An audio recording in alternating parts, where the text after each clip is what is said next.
Anyone who's part of quorum, please have your seat. Sorry, take your seat.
Okay, so I'm going to call the meeting to order. If everyone would take their seats, please.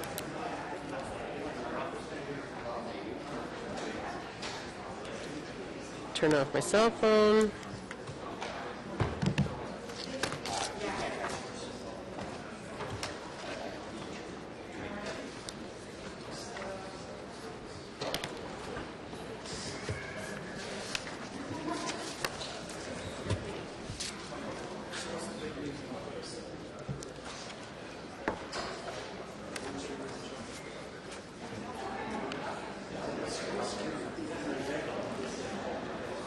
Okay, thank you everyone for attending today's planning meeting.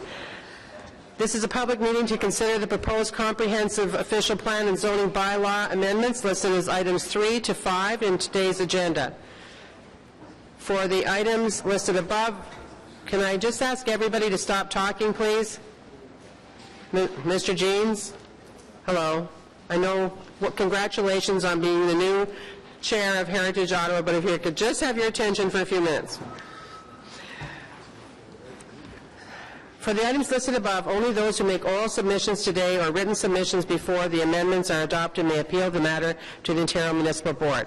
In addition, the applicant may appeal the matter to the Ontario Municipal Board if Council does not adopt an amendment within 120 days of receipt of the application for zoning and 180 days for an official plan amendment.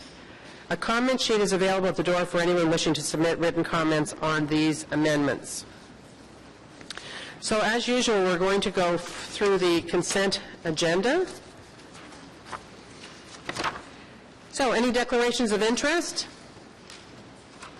None? Confirmation of minutes of May the 26th. We have confirmation of minutes. Carried? Thank you.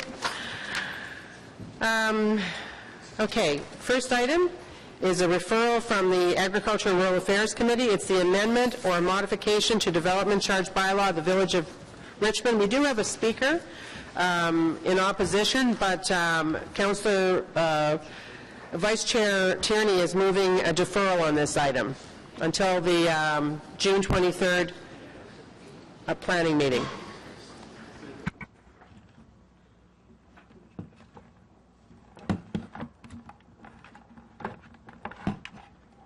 Moving that we defer this item to the next planning meeting. Thank you. Thank you. And that planning meeting is June the 23rd. And Ms. Cohen? Are you, do you want to speak to deferral? Are you okay? Okay, thanks very much. Okay, so item 2 is the amendment or modification to development charge bylaw portions of Manotick. And Ms. Mellons, you have... You're here, you're fine now further to your conversation? Yes. And you'll be having a discussion between now and council? Okay, thank you very much. So is this carried? Carried? Thank you. These are both Councillor Chair of ARAC, Scott Moffat's items.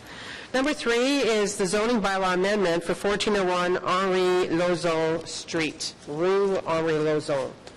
And I have no one to speak on that item. Does anyone in the audience want to speak to the zoning bylaw amendment for 1401 Henri Lauzon? No, is that carried? Then if it's a really quick question, ask it really quickly. Thank you, Madam Chair. I am just wondering, there's an exception proposed in this proposal to allow for parking between the front of the house and the street. When I'm looking at the site plan, I'm just not able to quite see where that is. Maybe somebody could come offline and show me exactly where that parking is. Yes, You through can do Chair, that? we will. Yes, we will. Thank you. So is it carried then? Thank you very much. The next item is zoning bylaw amendment for 15 Colonnade Road North. We have Adam Thompson from Novatech is in the audience to speak if needed. Does anyone have any questions? If this can be carried, if committee carries this, are you good not to speak? Yes. That's double negative. So is this item carried? Carried, thank you. Number 5 is 180 Huntmar, the zoning bylaw amendment for 180 Huntmar. The Planning Committee recommend Council approve an amendment to zoning bylaw 2008-250 for 180 Huntmar Drive to permit a private school and medical facility building as detailed in document 2. We have Peter Gregor, who is the Director of Development for Nautical Lands Group, here to speak in support. Does anyone have any questions on this item? Okay, so we'll hold that item.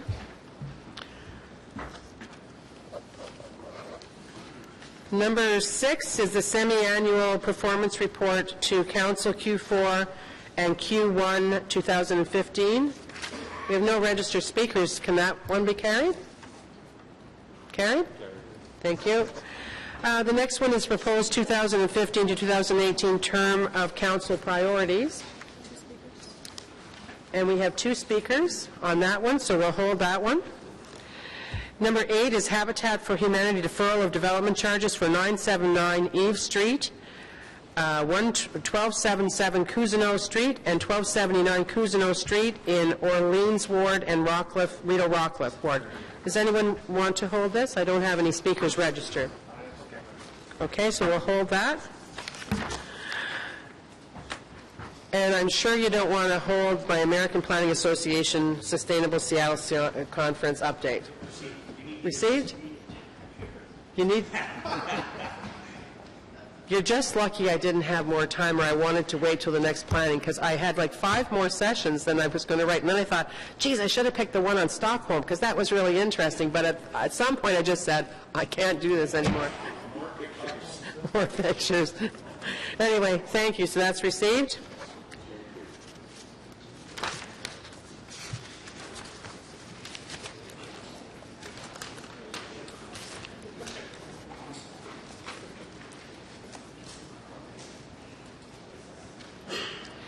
So, if I could have everybody's attention, given the very strong interest in the Planning Committee tour last Monday and the Client Relationship Leader pilot project announced on that tour, I'd ask that any of you, if you wish, would be a good time now to ask questions. I know many people have questions.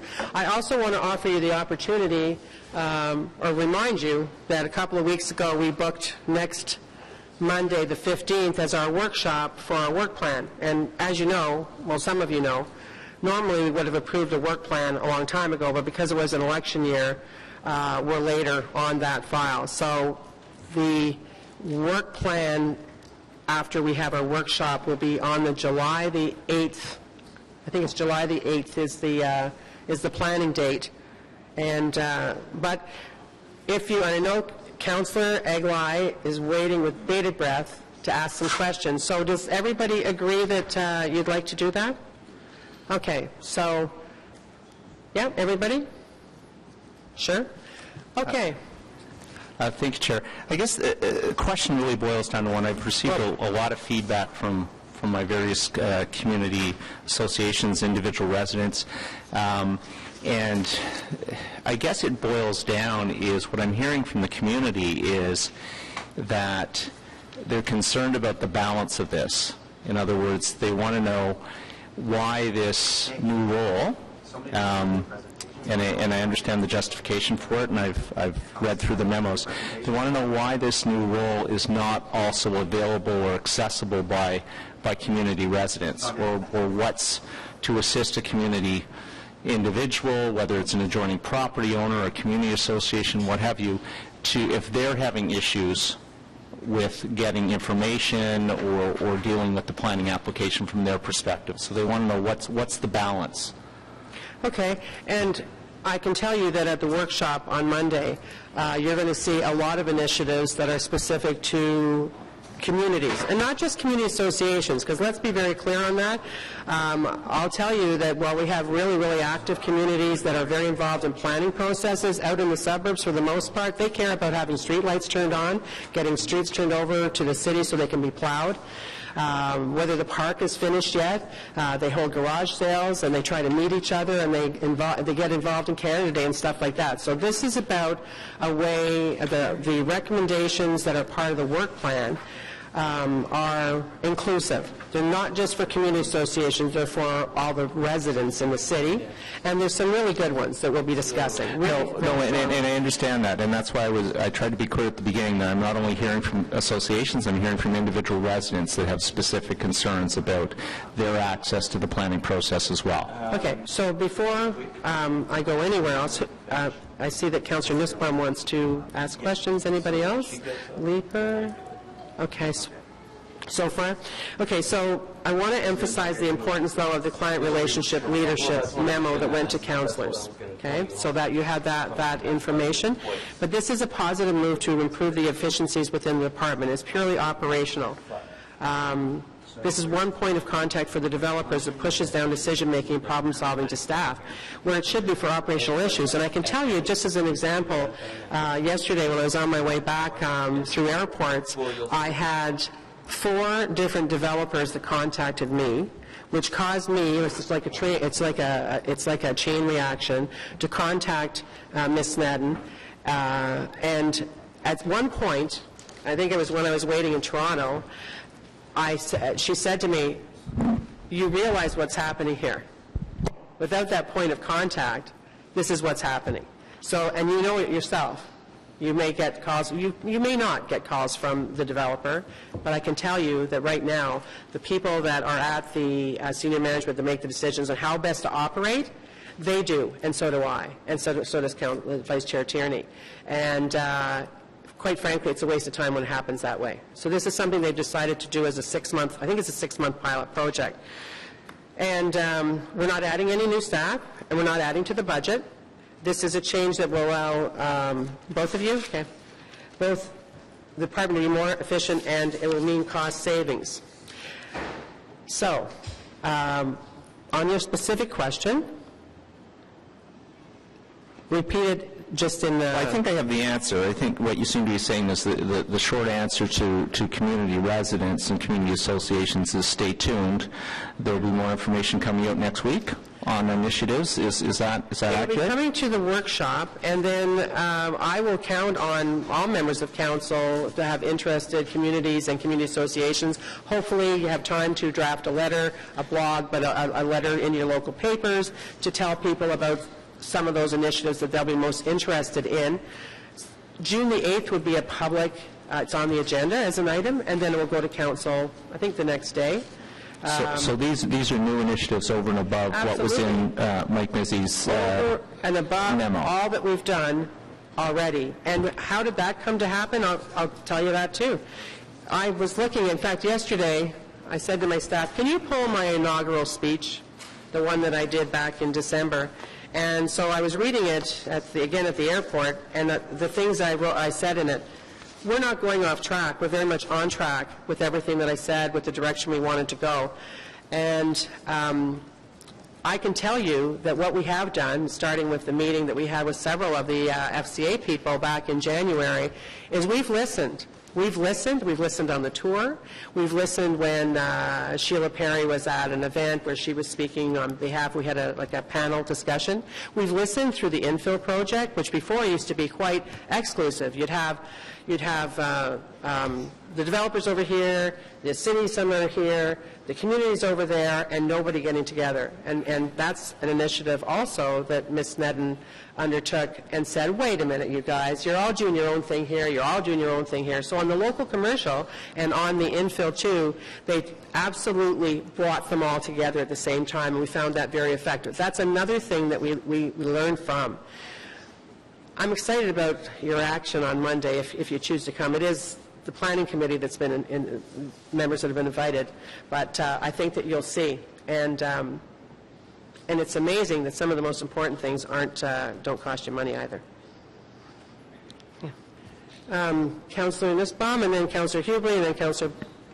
Thank you, Chair. I have a number of questions of staff on the proposal, so I'll just go... So just before you go, does everybody agree that Ms. Sneddon can respond to this, because this is not... Yeah?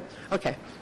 I guess the first question, I know we just received the semi-annual report, but we didn't have a chance to acknowledge what looks to be huge improvements in on-time performance in 2014 in terms of the percentage of zoning bylaw amendment applications that reach City Council decisions on target, 100% in the fourth quarter of 2014, and similarly, impressive improvements in some of the other areas.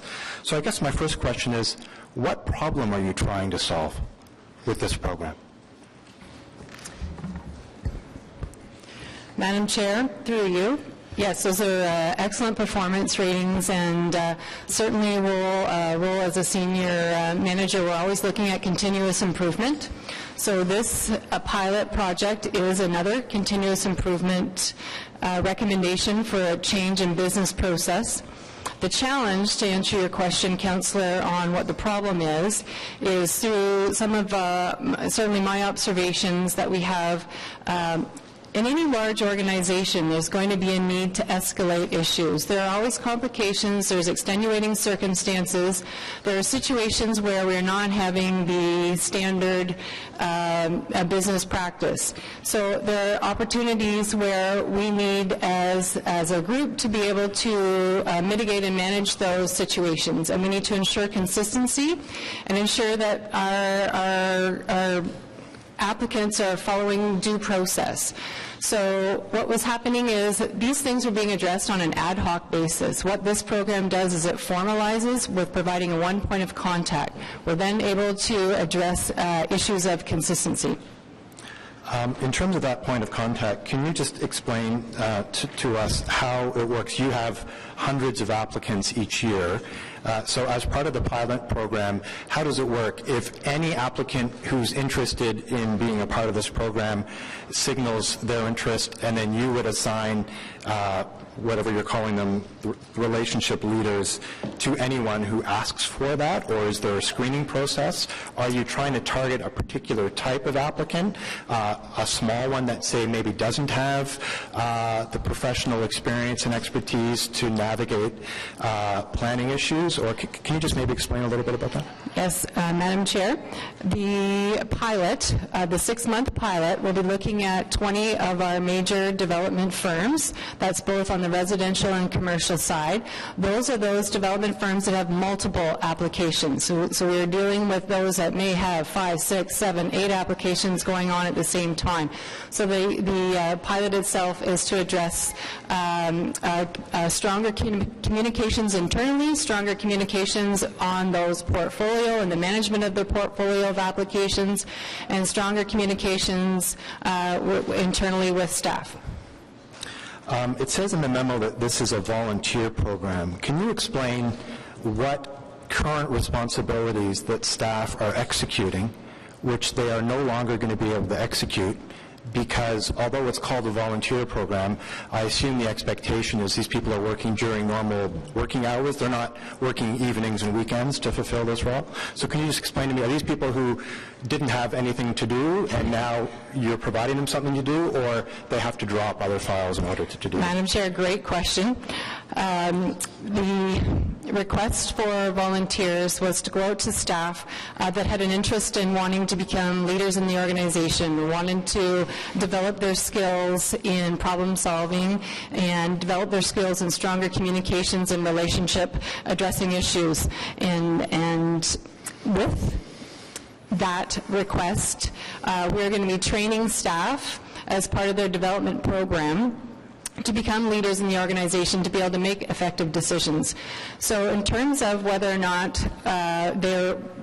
whether they were doing other things, they are file leads as well. So they also carry a portfolio of files that they are addressing with applications. So we're going to it's a workload management program, so we'll be shifting some of their workload within the department, within the branch that I am managing, but we do have opportunity for staff for part of their professional development time, and so this is a big piece of how that will be addressed. So there's no expectation that current work is going to be reduced, or there are no responsibilities that are currently held that are not going to be fulfilled? Madam Chair, we will not stop doing anything that we're already scheduled to do. That is correct. I just wanted to ask about the focus on major developers. I think my reaction to your answer is, in my 6 months here, I haven't noticed that the larger developers are having any problem navigating City Hall. I'm regularly visited by developers, by their lobbyists, by their lawyers. They seem to be very sophisticated players. So I'm just trying to understand, have they articulated to you the feeling that, notwithstanding the sophistication, that they need this additional level of single point of contact? Madam Chair, it's not a case of assisting the major firms with navigation. I would certainly see that more with firms that may not have a lot of business or applications with the city. This really is a program that is addressing workload management. So if we have developer A who has several files on the go, part of what that client relationship leader will be doing will be meeting on a regular basis to better understand what the annual work plan may be and the priorities that the developer has. Based on that, we'll then be looking at, okay, we've got limited staff resources that review stormwater, water, wastewater, traffic plans. We have planners that are addressing a variety of issues. So it's the technical review. So we are then assigning staff to work on a more balanced and consistent approach to ensuring that the work is getting completed from an application processing perspective. So it's a workload management, and it's balancing the priorities coming forward. I noticed in the memo that the program is referred to as the client relationship leader. Who do you see as your clients in planning and growth management? That's a good question, Madam Chair. We see clients in a number of forms. In this particular case, with this particular pilot, the client term is being used to identify those that are filling out applications and paying a fee to the city for services. So in this particular case, in this particular pilot, this is the view of using the term client. But that does not limit what our definition of clients would be, whether that be residents, community associations, other agencies and organizations. Yeah, I mean, I guess my reaction to that is the problem with that sort of nomenclature is for every application, there is an applicant, and then there is a public interest component to that application. And planning management is ultimately a form of regulation, and you are serving the public interest. And so I think it's unfortunate wording, because when you call it client relationship, notwithstanding that there's a responsibility for timely processing of applications, I think we all understand that, and as I noted, the performance is vastly improved, and that's a good thing. But I think the problem with referring to applicants as clients is it suggests that the public interest role of regulating zoning, which ultimately is a public interest function, is subsumed by some responsibility to one stakeholder, when in fact there are many stakeholders. There's the applicant, and then there is the public, and there are community associations, and then there are affected neighbors and so on. And so I think part of the public reaction we're hearing about is the fact that this suggests a privileged relationship for an applicant over other stakeholders who have just as legitimate a claim on the public interest as an applicant does. So my question is, what steps is the department taking in order to ensure that this language of client vis-a-vis the applicant doesn't result in either a perception or a reality of the applicant being favored over other stakeholders and the broader public interest? I think, before you start, I just want to go back to what you said, the last comments you made about the fact that these are the largest developers that have several applications. For example, Mr. Phillips is in the room here, and he is a large developer in the suburban areas, but also look at the work he's doing in Councillor Leeper's area right now. They have multiple files, and so therefore it's more complex. I think you heard Ms. Snedden say that it's important that we, who can't do everything, and no matter how many applications they put in, we don't have the ability to manage them all at the same time. So understanding those priorities and having somebody that works through the system so that I'm not getting the call that causes whatever, and then it goes down the chain. It's a waste of time, quite frankly, when simply one person who has the appropriate contacts. And again, your question about the client, I think that we all know that we're in the customer service business no matter who we're serving. So you can call it whatever you want. You could call it you could call it whatever. Calling it is the semantics of it. The fact is it's a decision on operations that's efficient and effective, perhaps, but they'll know after a 6-month pilot. Sorry to interject there, and sorry, but I just wanted to remind you that. Yes, thank you, Madam Chair. The councillor makes some good points around the perception of what that lends, and I think other words that have been used and been floated around, I think, have had some reaction to it as well. Those certainly aren't the terms that we are using for this program. However, quite frankly, we could have called it the project delivery leader. We could have had a variety of different names. It really is a business process change, and less emphasis on the fact that we would be eliminating any other types of clients that we deal with. We have a process in place where we engage residents and community associations through the development application process. That will continue. That will not change. We will only see that improve in time. And this does not put anyone in any type of an advantage in processing applications. Chair, in the interest of time, I'm going to leave it there, but I will be thinking about these issues in great detail next week, and I'll tell you my interest will be in looking at ways in which the department can ensure that that type of openness and accessibility is available to all stakeholders and not just applicants. That will be my priority next week. Thank you. Thank you, and that's a fair comment, and I think that you're going to be excited by some of the things that are already planned for the fall. Again, recognizing that how many times we hear around the table don't have public meetings in the summer because the people aren't engaged. This is why these things are set for the fall, and they're building on what we've heard and listened to. And not everybody is the same. Everybody has unique needs. Who's next? Councillor Hubley, and then Councillor Blais, Councillor Leeper, Councillor Cadre, Councillor Shirelli.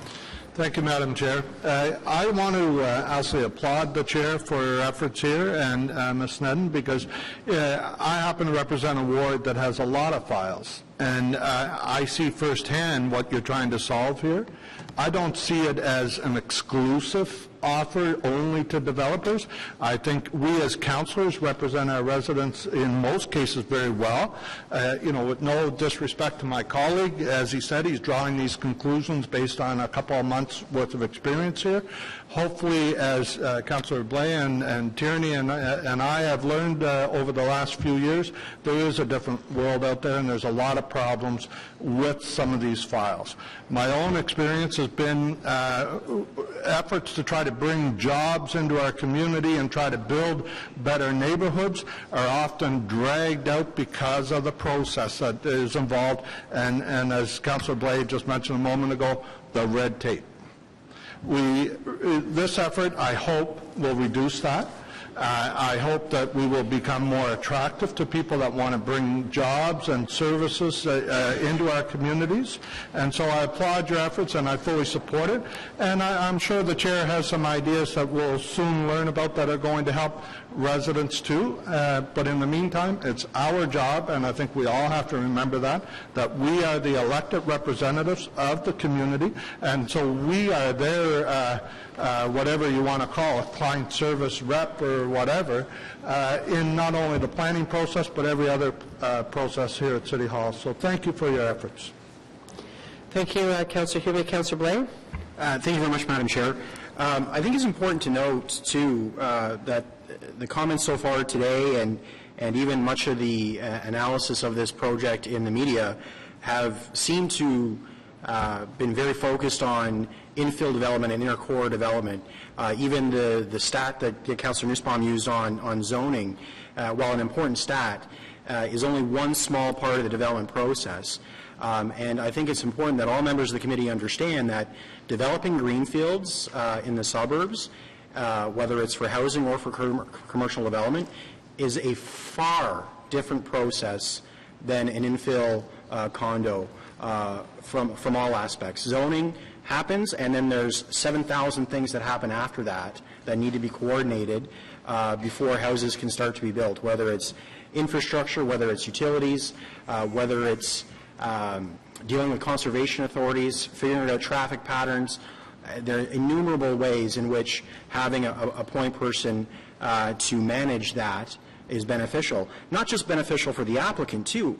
The viewpoint that's been expressed so far seems to think that the public and the applicant are going to always have conflicting views. In my experience, they're not conflicting. The public just wants the thing done. And it's red tape and lack of coordination that's stopping it from happening.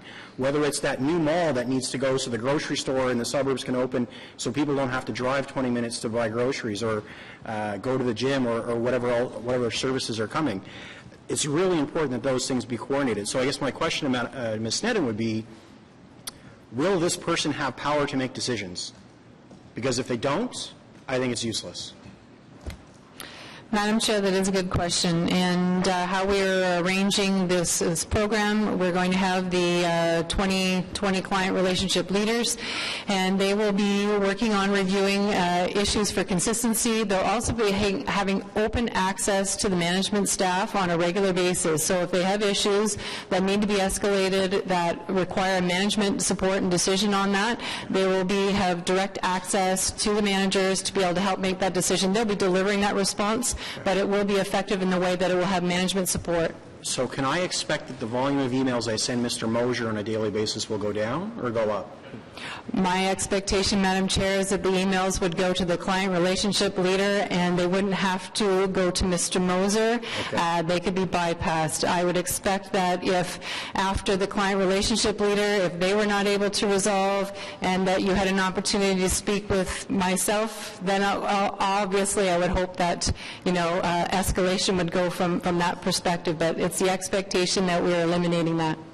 Wonderful. So again, Madam Chair, I think this is a way to cut red tape. Obviously, we need to ensure that the public has sufficient access to planning applications. They have all the information on the app's website. Community associations are circulated all the technical documents in hard copy. We had a planning forum 3 or 4 years ago. We have planning primers 3 or 4 times a year. The name of the planner who's assigned to a file is published, as is their email and direct phone number. I think there is lots of access for the community to planning applications, and I'm not sure that we should approach planning as a combative relationship between the community and the home building industry. Home builders, whether they're in residential builders or commercial builders, employ tens of thousands of people in our city, and if red tape clogs them up, those are people that don't have jobs. And it's plain and simple, and they live in our neighborhoods. They live in our neighborhoods in every part of the city. Thank you very much, Madam Chair. Thank you very much. Councillor Leeper, questions? Thank you, Madam Chair. In light of the perception challenges that are out there in the media and expressed around the table, my questions are around transparency and accountability with respect to the client relationship leaders. My first question is, will we as councillors know who these CRLs are? And the second question is, will the public know who these CRLs are? Madam Chair, that's a great question. We're still working on the pilot as we speak. Certainly, I'm a full supporter of transparency and could see that there wouldn't be any reason why we wouldn't be able to share that information. My only concern would be just in terms of how we position the role. And so along with their names, I'd likely want to make sure that we're all familiar with what the roles and responsibilities are of the client relationship leader, just so that's clear to everyone as well. Okay.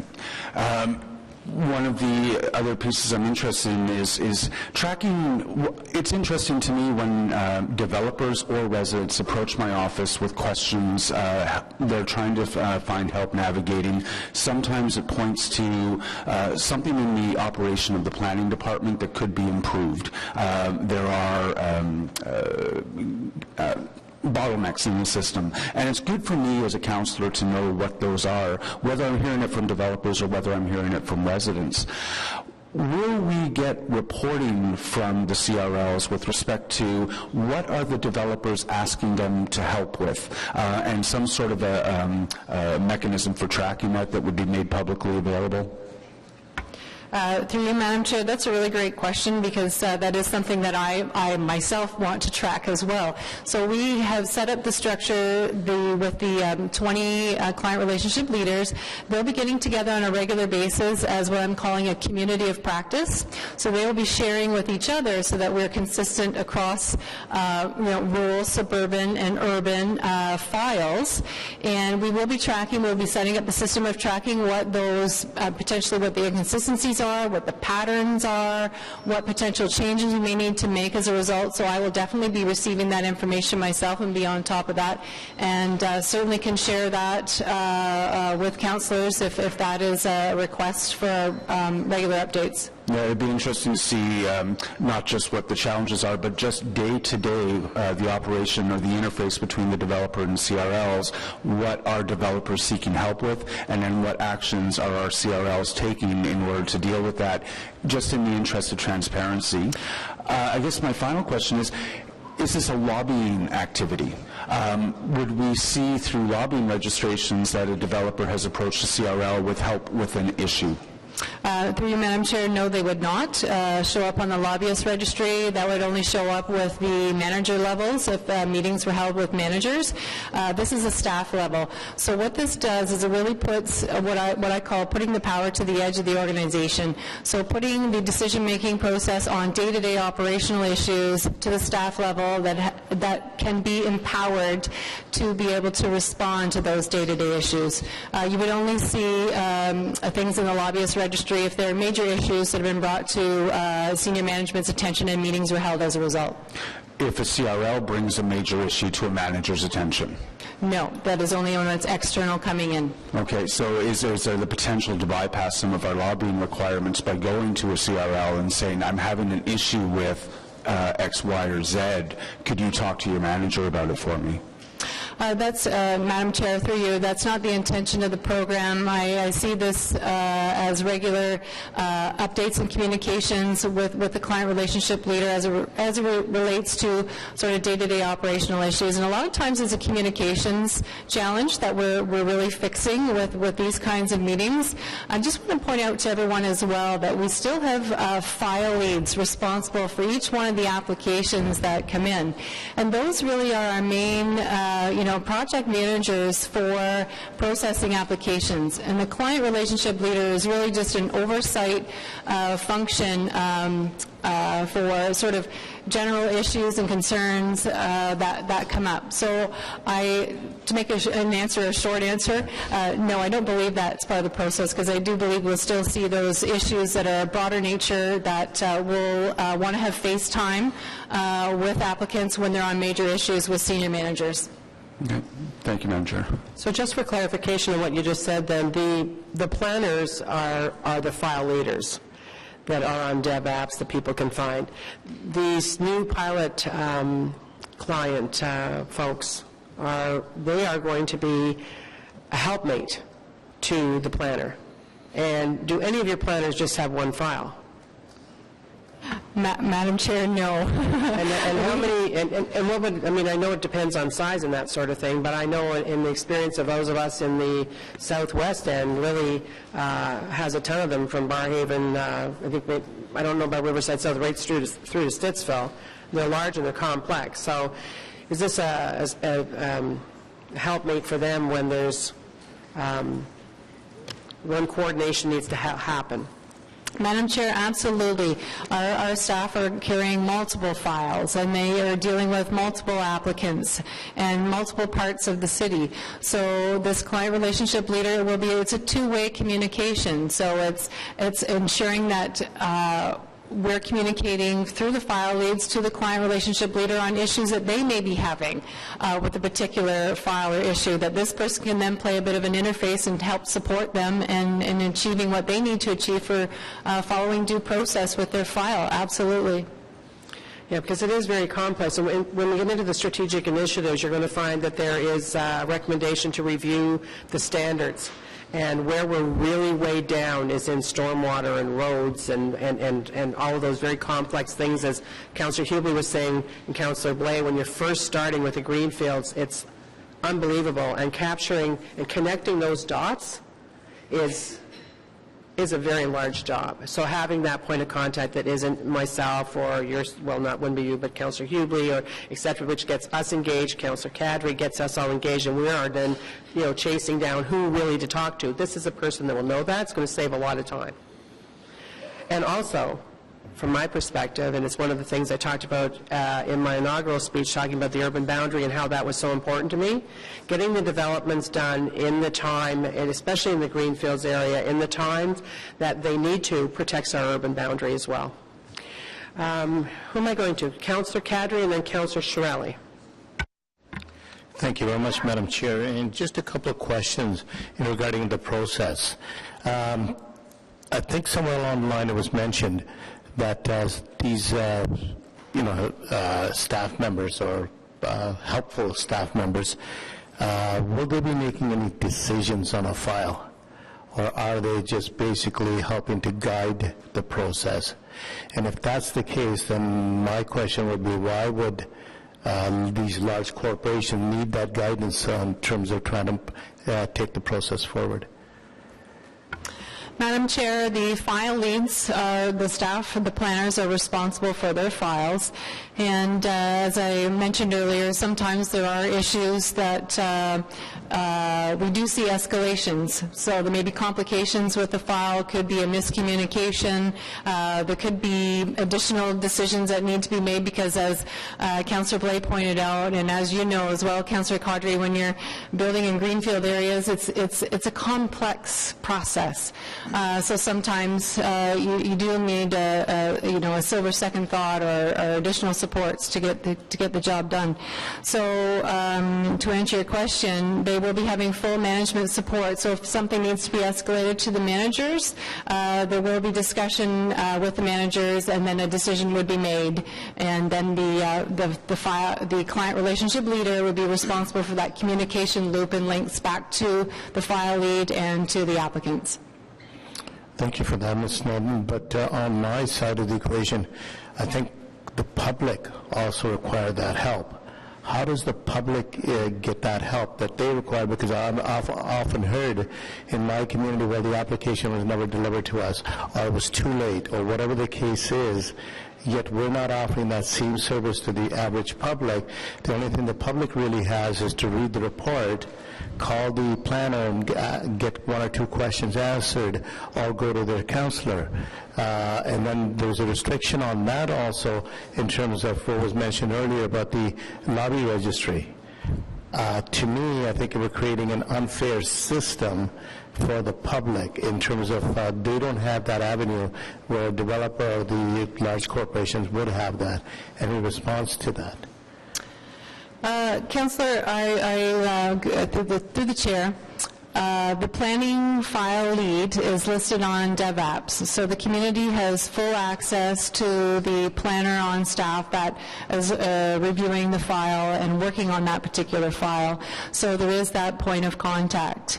In terms of, I think, some of the comments that have been made, I think there are avenues for our public, and that hasn't changed. This really is an internal business process. It's a realignment of kind of responsibilities within this particular area of oversight and project management of a number of applications and files as it relates to some of our major firms. So I do not see that there is a major shift or change in the process that residents have today. Certainly, as the chair has pointed out, there's a workshop next week that if there are needs that are wanted to be further discussed on new opportunities or new projects, certainly that may be something to bring up at that workshop on Monday. And I just would again say there are a number of items there that are very much for the individual resident and the community associations that they have been asking for. And I'd like to save it for Monday, actually, for the discussion, if you don't mind. I mean, we could go into some details, but I don't think that would be appropriate. We have a plan. We planned at least a couple of weeks ago for our workshop for that date, and that's the day that we're going to be discussing all that. But this is, I will be surprised if you're not pleased. Thank you for that, Madam Chair. Now, just one further question on the lobby registry. Yes. How is this going to be handled through the lobby registry? I mean, right now, if the public calls my office or comes to meet with me, I have to register that, and so do they. In terms of getting what I would classify, in my humble opinion, as extra help, besides the planner from the developers, how is that going to affect the lobby registry? Can I just ask for clarification, Councillor Kadri?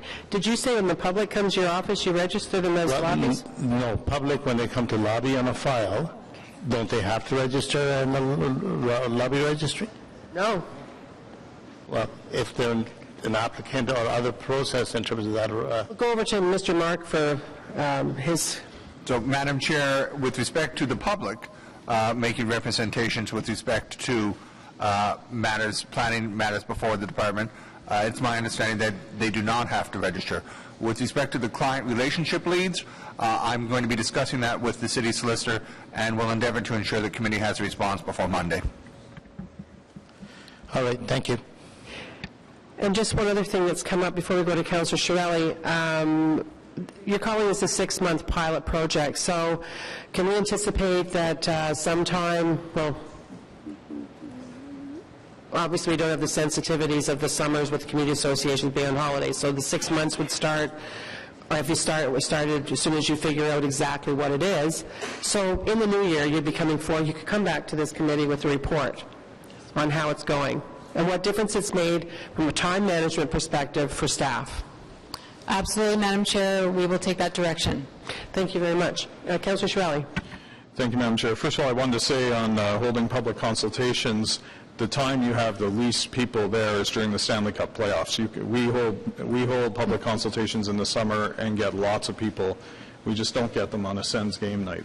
I know. I was in Tampa. I was in Tampa on Saturday night. Go Bolts! Okay. So, I've heard this kind of dreamy talk about rainbows and unicorns relationship between applicants and the city, but that's fundamentally incorrect. Fundamentally, legislatively, under the law here in Ontario, this is an adversarial relationship. This is a process where your job is to be an adjudicator. It's not to grease the wheels for anybody. So I'm wondering, when you say that some of the decisions will be moved from where they are today to staff, how that in any way is consistent with our role as adjudicators as opposed to facilitators. We're actually regulators, not adjudicators, but before you answer, Ms. Sneddon, I'm going to go to Mr. Mark to make a comment, if he can, on what Councillor Chiarelli just said. Madam Chair, Madam Chair, how does he know her answer? He's not. I just want him to comment on what you said. Madam Chair, I would concur with your comments that it's not an adversarial process. Certainly the role that the Legal Services takes on in front of the Ontario Municipal Board is, but with respect to making an application and running that through the process, I would very much concur that it is a regulatory process meant to see that planning applications are dealt with in a timely fashion, but calling it adversarial, I don't think is a correct characterization of the process. Well, what percentage of our issues end up before the Ontario Municipal Board of disputed applications? It's a significant number. Madam Chair, I don't have the numbers right before me, but I would be surprised if there's more than 20 applications that end up in front of the board each year. And how many a year? Mr. Mizzi, maybe? No, of disputed applications. Yeah. But of the total number of applications that they have in a year, Mr. Mark, who is our legal, has said perhaps 20 a year. Mr. Mizzi, how many applications a year? Madam Chair, this particular question has been asked of many municipalities across the province who survey this kind of information. We keep a tab on these statistics ourselves.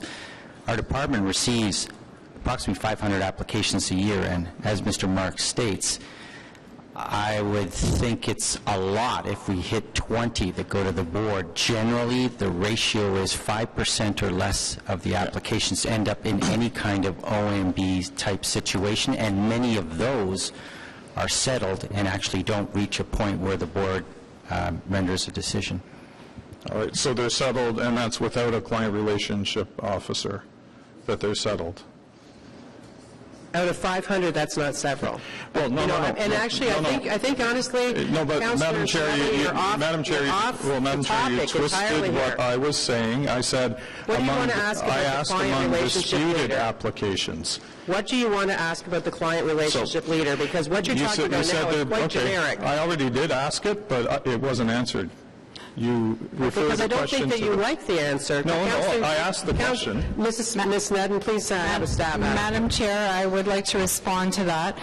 Certainly, we did take a close look at the language in which we have used in selecting the name of the client relationship leader, and I certainly did some research on, and my assessment of, just using the term relationship, it's a professional, ethical relationship that we would have. I never mentioned the name. I don't care what the name of it is. I'm talking about the function.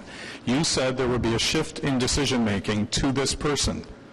How is that more fair? I don't think she's talking about our role in it at all. Madam The Chair. person obviously, is that the question you're asking? Because I think that that's the problem. We're just trying to figure out where the fish is that you're shooting at in the barrel. Madam Chair, maybe to respond, the client, just to clarify, because I still think there's some misunderstanding, the client relationship leader is not going to be independently making decisions that override the file lead. The file lead is responsible for the file. There are times when managers have to make decisions. There are issues of extenuating circumstances. There's consultation and discussion that goes on. This client relationship leader will be taking direction from management as part of a situation if there's an issue that arises that requires a management to intervene. What this client relationship leader will be doing just as much as addressing issues that are coming forward from the industry, they'll also be addressing and ensuring that the industry are following our policies and our procedures. So this client relationship leader, it's a two-way communication in terms of supports. So we see this just as much as ensuring everyone's following the rules in terms of the regulatory environment that we work within. I'm also going to ask Mr. Mizzi to make a comment too, please. Through you, Madam Chair, Committee and Council retains its authority to approve zoning bylaw amendments, for example, or official plan amendments, but the vast majority of planning applications that the department reviews, we have delegated authority to approve those applications given to us by Council. I would say less than 100 of the applications we receive a year make it to one of the many committees that deal with planning applications. The remainder of the files are with us. And So we now take now it you're through getting the... to what my question was, which was of disputed applications that arrive at council. If there are 100, I bet about 50 are disputed, and 20 of those end up at the OMB. But what I'm not understanding, so this is what you're going to have to explain, I think, to staff and obviously myself. That has absolutely nothing to do with a person in this pilot project who is going to connect the dots in an approved application to complete the process. How does that have anything to do with what you're talking about? That's what I'm missing. Okay. All right. Well, my first question that I asked was, in the presentation, we were told that decision-making would be moved to this person. Now we're hearing that it won't be. There's no decision-making for this person. Well, why was that said? Well, then, let's give you an example. Say I become a great, successful developer in this city, which is a leap of faith for sure. But say that I've got people that are, I'm planning to, something in Councillor Leaper's, revitalizing Bell's Corners, and maybe in the former land that you and I often talk about, out in Stittsville, Kanata, Barrhaven, and Orleans, okay? I got a lot on my plate, okay? The planner has already brought us the information. That planner continues to work with the communities, with the applicant, with all of us. But the difference is that this person then takes that approved application and connects it to the various components. There's no decision-making. It's actually somewhat of a tour guide. Would that be a good analogy? Madam Chair, that's a great analogy. It's a strengthening communications with the applicants, internal staff. We deal with a number of different departments within the city, and so it is often a challenge, as it is our way of making sure that we've dotted our I's and crossed our T's. So this is additional supports that helps to strengthen those communications internally, as well as it is with our applicants. Okay, well, I wasn't aware of this huge gap at the planner level, because when we deal with applications with our planners, the planners are connecting those dots right now. They make sure they get geotechnical studies, they make sure they get the traffic studies, they make sure, so all of that is happening. So you'll just, So I guess my question would be, give us an example of a couple of the developers you're talking about, and you could ask Ms. Sneddon if they would even be ones that would be going through this pilot process. Maybe that's part of it. Maybe that's part of the difficulties that you heard Councillor Hubley, Councillor Ray talking to, and the vast difference between the type of large companies that are building tracts of homes from start to finish in a greenfield area. Maybe that's the difference that you're not getting, because you have... No, it's not that I'm not getting. We were told there'd be a shift in decisions. I asked what those were. It's I'm not a not shift getting in an answer. decisions. We've told you, I think, Well, how then many we shouldn't people have have been said told that. Mr. Mizzi has said that, Ms. Sneddon has said that, I've said it, Mr. Mark, but... Okay. Well, and the second thing that was said was concerning the lobbyist registry. I get the sense from the second and third points made on this that there was no discussion with the Integrity Commissioner about this. Is that correct?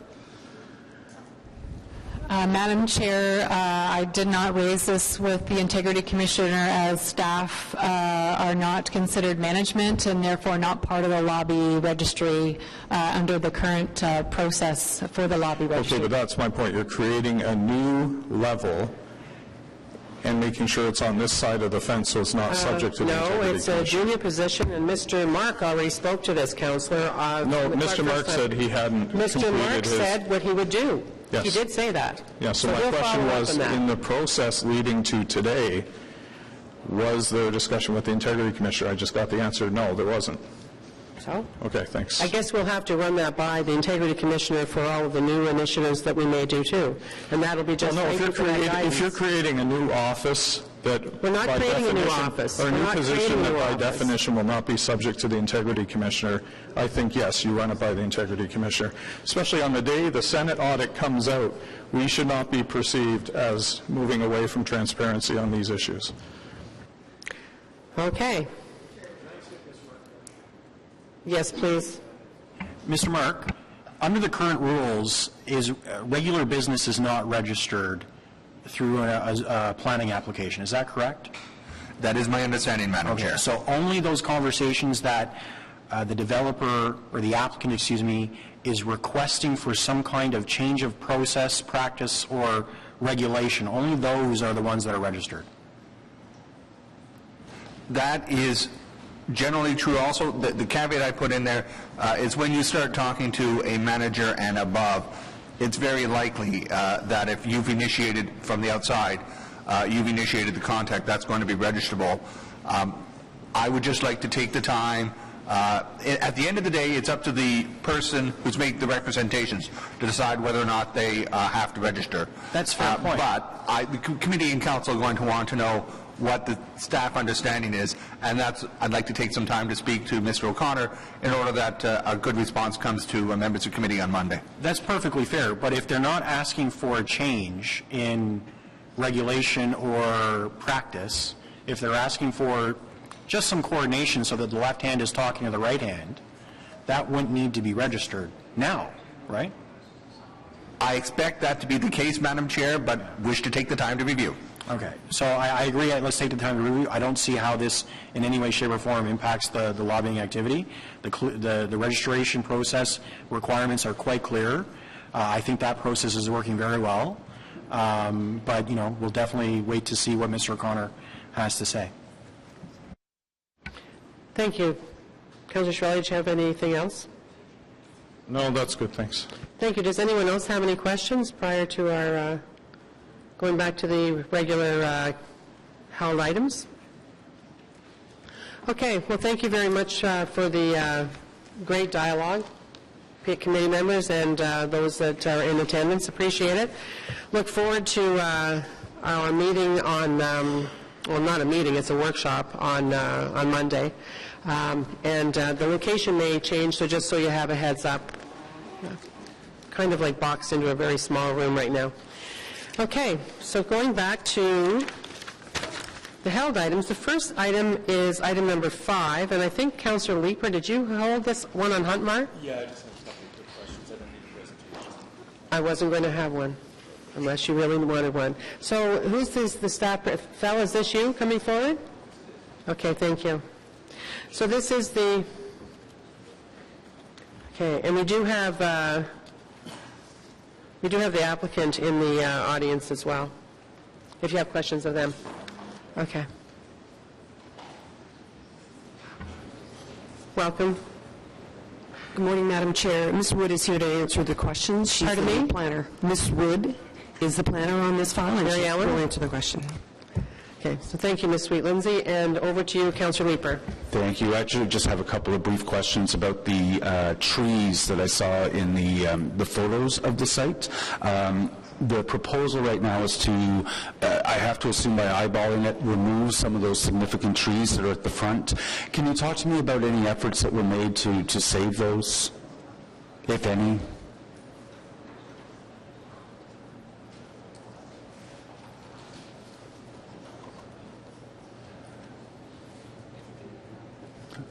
Through you, Madam Chair. Am I on? I am. Okay. Through you, Madam Chair. In terms of the trees, a tree permit will be required at time of site plan. Okay. And in terms of some of the trees that are on site, a number of the trees on the perimeter of the property are being saved. Unfortunately, the ones at the immediate front will not be, as that's where the access and the proposed buildings will be placed. Okay. We're at the rezoning stage right now, so the tree conservation report isn't required, but I assume that will be when it goes to site plan. The concept drawing that is included in the package that we've been given doesn't show those trees on it. One of the systemic problems that we have in the city with respect to tree preservation is that plans that go to C of A don't show the trees that are on there, and I just wanted to raise a flag to make sure that those are on the site plan when you submit it. Thank you for that note. Through you, Madam Chair. The landscape plan will be accompanied with the site plan. Can you, Mary Ellen, can you speak louder, please, if it's possible? Yep. Sorry about that.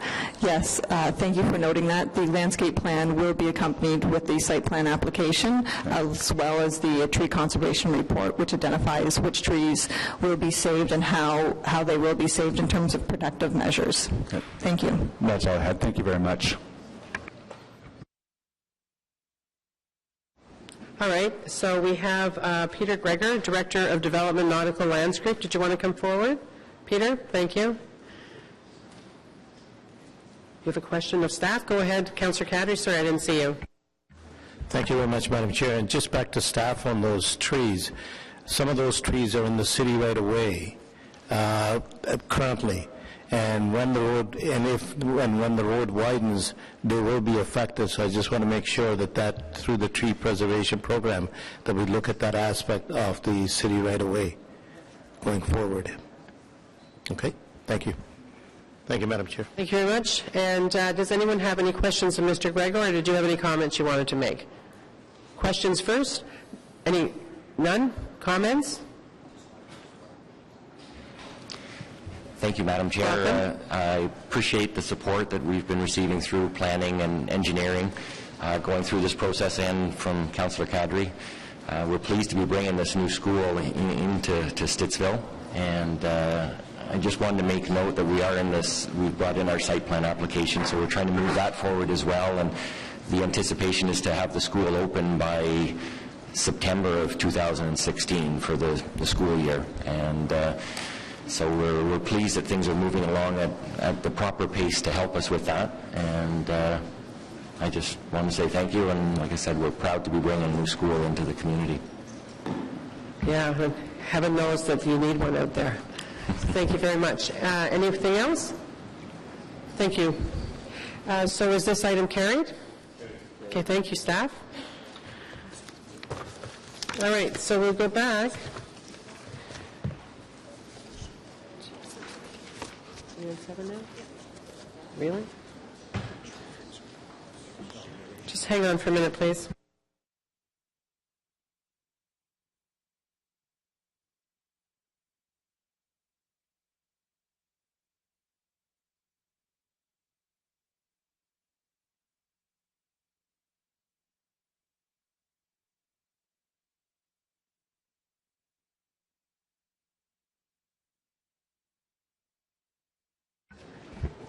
Okay.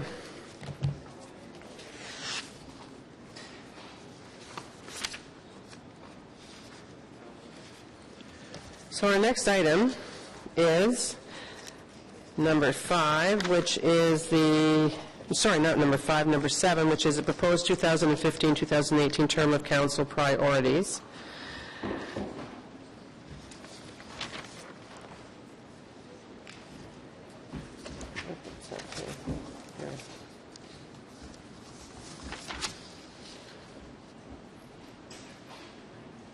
And for the Planning Committee, over the next 4 years, the priorities that we choose will guide decision-making in our city.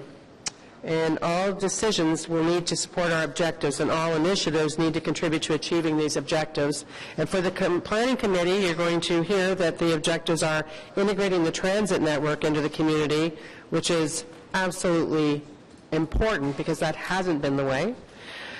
Supporting our culture, and we're talking at the Planning Committee about the heritage culture, and supporting our built heritage. Strengthening public engagement, and we've talked a lot about that today, and things that we haven't already done, and things that we will do over the next 3.5 years, and demonstrating sound financial management. And all of these are worthy objects, and the strategic initiatives that will be this committee's responsibility will make a real difference in the lives of our residents and impact the city in a positive way. The Rideau Street Initiative will create a beautiful place that people will want to experience where currently we have a harsh bus mall. And the neighborhood program that Councillor Deans will be speaking to will be setting up a pilot to revitalize and rejuvenate low-income neighborhoods.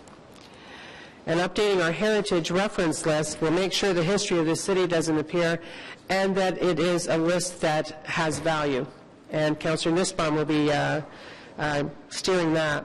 In the Public Engagement Improvement Program, we constantly are working on that, and that's going to help residents have a better understanding of planning matters and how to get their opinions heard.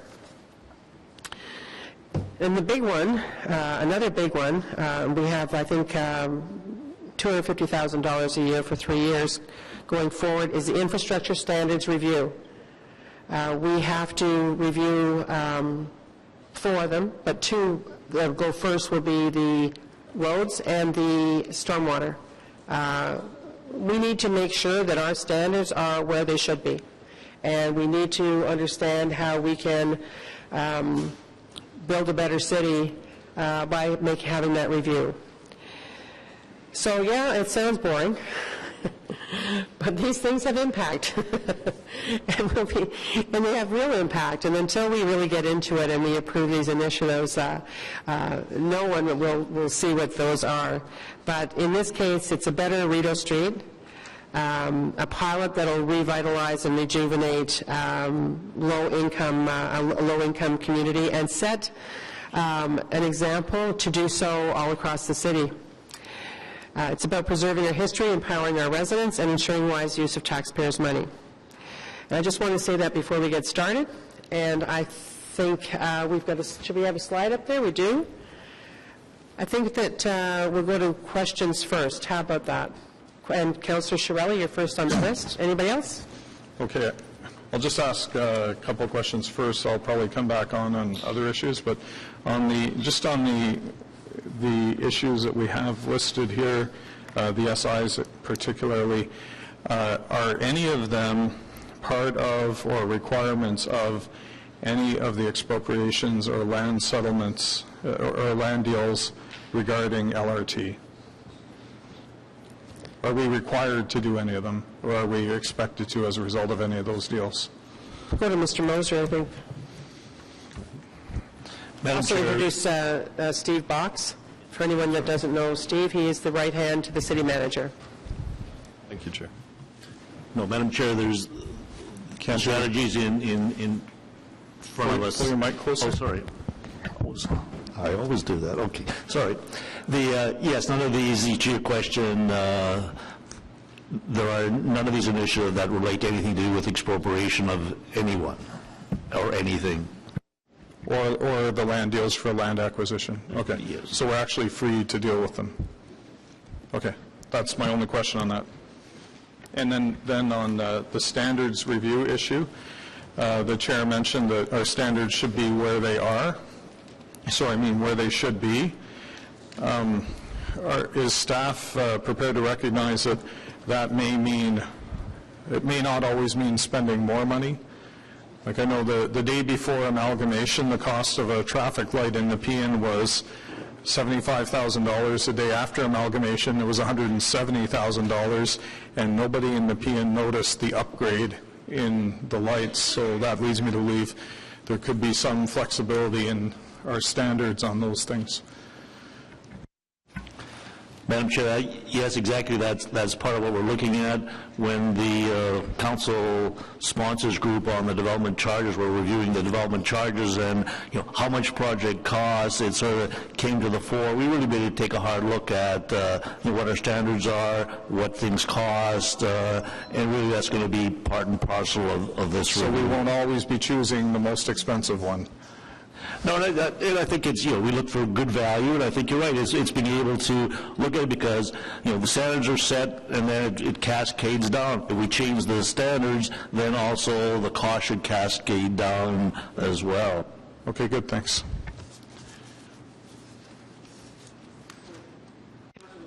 Sorry, Councillor Leeper.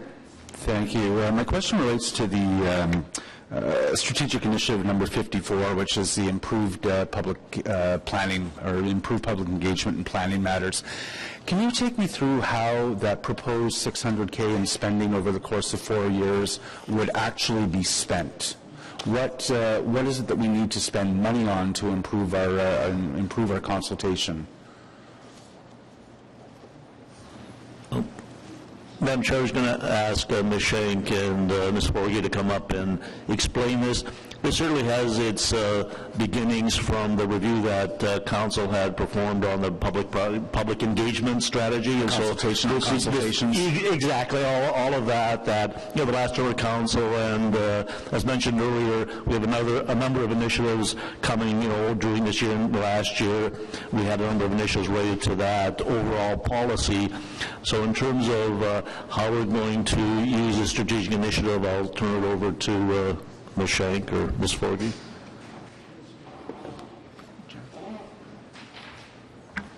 Thank you. That's a great question. Can you hear me? Okay. Our plan is to conduct a roundtable with citizens and community associations in the fall, and that will inform our plan for moving forward for how we will spend the money. Okay. We have some ideas, but we want to check in with the community and make sure we've got the right approach. It's a fairly significant funding envelope, especially as the tools of consultation start to cost less and less. And if I remember the consultation on consultations, and I participated in 2 of those workshops, I'm a glutton for punishment. There was a lot of discussion about culture change and language change that don't necessarily cost a lot of money. If we as council did not approve the spending of those $600,000, does that mean that our public engagement would not improve over the course of the next 4 years? We're committed to working on public engagement with or without the money. It would mean that our ability to produce things would be delayed. So it would take longer to produce the work that we're trying to produce. And I think that's sort of where I'm hoping to go down into some of the details before we vote on this, is to really try to understand what is the need for that pot of money. So I'm going to turn it over to Charmaine Forgy, and she'll give you a little more detail on that. Thank you. Hello. Okay, sorry about that. Really, some of the money will be looked for online tools, and yes, the online tools, they have come down in price for crowdsourcing and things of that nature, but also what some of the funds will be used for is, as Peggy stated, when we go out to the community and to the residents for different action items and initiatives. Also, it will be for staff, for having facilitators who are out in the communities that it's their expertise to facilitate somewhat they can be difficult meetings, and to allow the subject matter experts, the planners and the engineers, to be part of the panel discussion, right, not necessarily facilitating at the same time. Which is a really welcome piece. The FTE, so there are 0 FTEs associated with SSI, which I guess I'm surprised at, because it seems to me like having facilitators really skilled in consultation would be one of the best ways to spend this. And I'm wondering, why are we looking at a $600,000 funding envelope without hiring more people? So it would be temporary FTEs, and when we would, after the initiative is completed, we'd be doing a full evaluation of it, and at that time, if it came out that this was a required service for long term, we'd be looking to ask for additional FTEs. Good. Thank you very much. I'm looking forward to hearing those details after your consultations with the communities. Thank you. Good questions. Thank you, Councillor Nussbaum. Then Hubley, Brockington, Egley. Thank you, Chair. On this issue, the same one, item 54, improved public engagement in planning matters. One of the issues that came up after the 2015 budget process was an initiative that Councillor Brockington initiated, whereby the Treasurer is speaking to all of Council to get ideas on how to improve the budget process. And one of the ideas I know that I raised, and I understand a number of other councillors did, was the idea of having an online budget app, which is interactive. A number of other cities have done it, Hamilton, Calgary, to name 2. I'm just looking at this item because obviously the challenge in whatever you put forward is finding funds. Is this $150,000 a year the type of line item that could potentially be a source of funds for this kind of online app were council to go ahead and make a decision to go down that road? Madam Chair, to the councillor's question, that would be something for finance. That wouldn't be in our preview. This is regarding planning matters, not necessarily budget matters in the budget process. Okay, but in answer to Councillor Leeper's question, you haven't yet articulated what you're going to spend the money on. Is that correct? So online tools in relation to when we're looking at the different online tools, that could be crowdsourcing. So when we're doing consultation engagement with the public, there's different methods that have been used in other municipalities. We would like to look at those methods. Not necessarily, so we have to further investigate that. Okay. Well, this is not the place then to have the conversation, but this will be a question that I'll pose at full council, because it does strike me as a possible pot of money that we could use to fund other broad public consultation needs if we can't find funds elsewhere in the budget. So I'll just put that out as notice that this might be something I'll come back to at full council. I just want to turn to Item 60, the infrastructure standards review. Is this something that comes up, and I don't know if I'm looking at Mr. Moser for this, is this something that occurs periodically, so there's sort of every number of years the department reviews and updates its particular standards in certain areas? It's more a process of, continuous looking at our processes, changing where, new legislation comes in effect and things like that. But this would be certainly the first full review we would have done of this since, I was going to say since 2001. And so we created the system in 2001, and this is really the attempt to, step back and have a full review of the standards that we've created. Yeah, I mean, I think that sounds great, and this is, a comment that I would make on that, and I don't want to single out infrastructure standards because it's an important issue, but it strikes me that a lot of the items on strategic initiatives list don't really strike me as term of council priorities that came from council. They strike me as important issues that staff have identified that need to be funded, and that's great. But the question will arise is, why weren't those items identified in the budget if they were important, as opposed to crowding out an amount of money that represents about 1% of the budget, which is what the term of council priorities are. It's a tiny pot of money compared to the many billions we spend each year. And so again, I'm not expecting an answer, but just to give a notice that, I mean, one of the issues I think council has to look hard at over the course of the coming weeks is, are these priorities of the elected officials around the council table, or are these items that we didn't sufficiently fund and in our budget, and we've got to look for budget answers as opposed to strategic initiatives answers for a lot of these. So again, I don't want to pick on that item, and I'm not expecting an answer, but I think it's important because we may have to come back to some of these items around full council. Thanks. And thank you for that, and I just want, because you weren't here in the last term, I wanted to let you know, with regard to your question about crowdsourcing and that sort of tool, the largest public engagement we've ever had at the city since amalgamation was building a livable Ottawa, and we used today's tools, which was the outsourcing through the social media, etc. And we've never had such a large number of people. And interestingly enough, it wasn't just the people who are always engaged in what's happening here. It was absolutely from rural to suburban through the most inner wards. It was really valuable information, and people became engaged. So that was great. I'm going to Councillor Hubley, and then Brockington, and then Egley. Thank you, Madam Chair. And since Councillor Nussbaum put the question out there, maybe I can provide some information on the answer on the standards review, because I was very involved with the chair and the former chair on the development charge bylaw review with staff that Mr. Moser led. part of the changes that were made in the last term of council for everybody's benefit is when we did the Transportation Master Plan, we added an affordability lens to where we said we would only build what we could afford to build, and we promised to build what was on that list. We would find the money to do it. The next step in that process in the development charge bylaw review was to look at the affordability of the projects even further.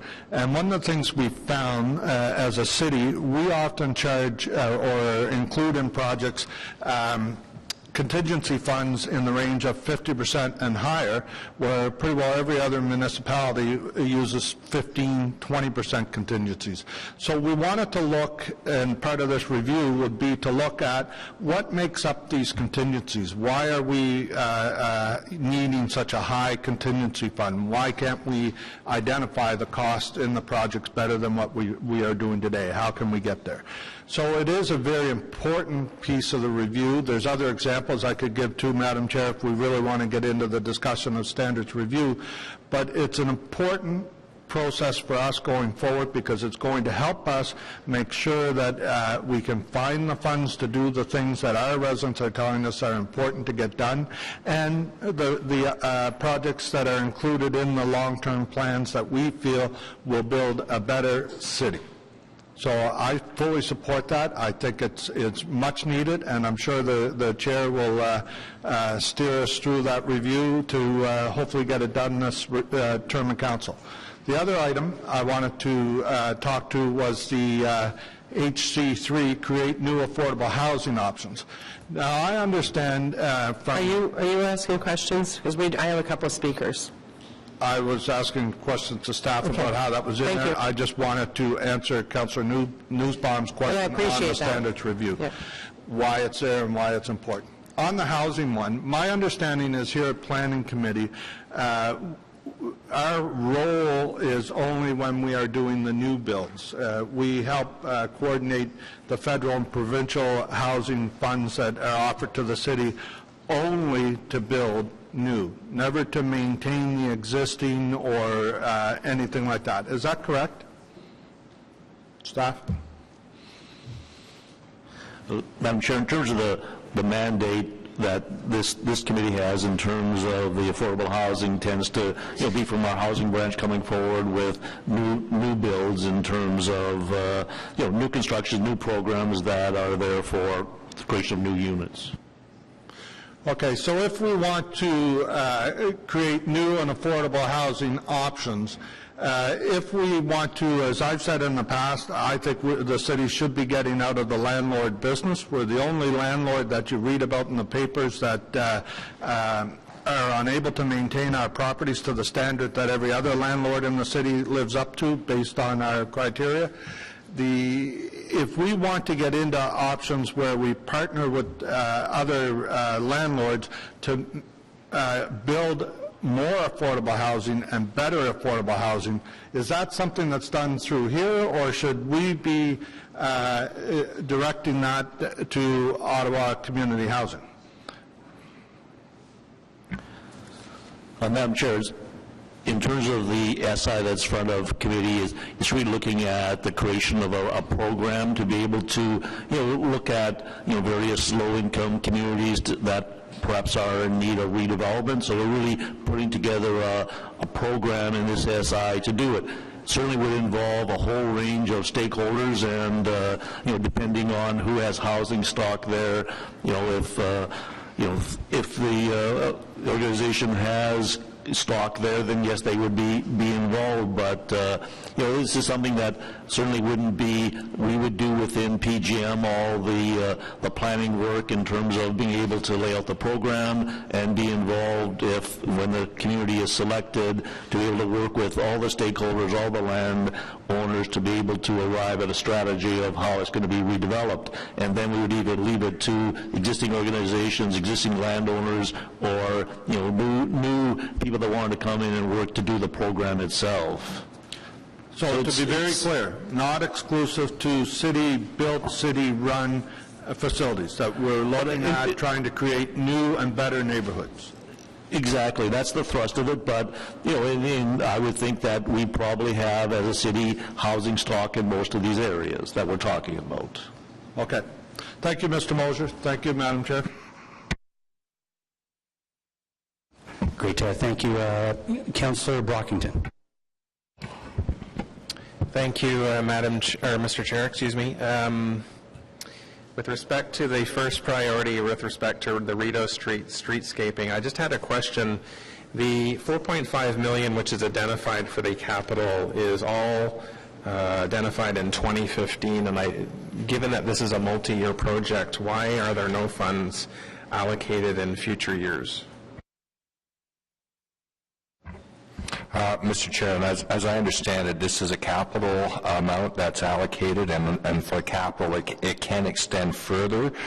We're still very much involved in determining exactly the scheduling for the works. We're moving forward and finalizing the functional design, initiating the process for the RFQ and the RFP. Clearly, this does tie directly to the construction activity with respect to RTG and the Confederation line, but having the SI allocated in 2015 gives us the ability to determine what is the most appropriate timing. And as I said, my understanding on a capital is that it can carry forward into subsequent years.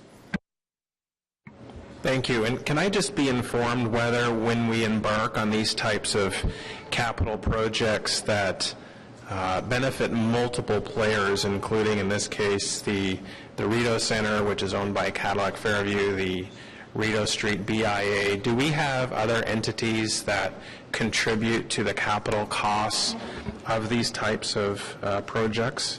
And if so, have these players contributed any funds towards the capital landscaping of Rideau Street? So, Madam Chair, again, we are very much working on identifying who some of those partner contributions will be coming from. Cadillac Fairview very clearly has indicated a willingness to contribute. Could be a good portion of the Nicholas Street revitalization, and we're seeing whether or not there might be an ability for them to actually contribute to 100% of the Nicholas Street revitalization. Also, some of the reinstatement work that will be done by RTG. We're looking to pull that and have that contribution back into the capital project. There's certain other enhancements that are being undertaken at the request of others, and those enhancements would be paid for by those other parties, in particular Cadillac Fairview. Also, the BIA, there are FX poles that they're looking to have installed along Rideau Street, and my understanding is that the BIA would be contributing to that. So, as was outlined in the report that went forward in February, where we brought forward the Rideau Street revitalization concept, all of those things were identified in terms of opportunities. So the amount that we have right now, again, is an amount that we're comfortable will allow us with some of these other partner contributions to achieve the full implementation for both Rideau Street and the Nicholas Street conversion into a pedestrian mall. That's helpful, thank you. And I do recall the report that this committee received in the winter, but one thing that I was short on was the actual cost of this project. It detailed, what the vision was for the landscaping of Rideau Street and the surrounding streets that feed into this. But I raised concerns at the time that this committee and ultimately council approved the plan without knowing how much it was actually going to cost.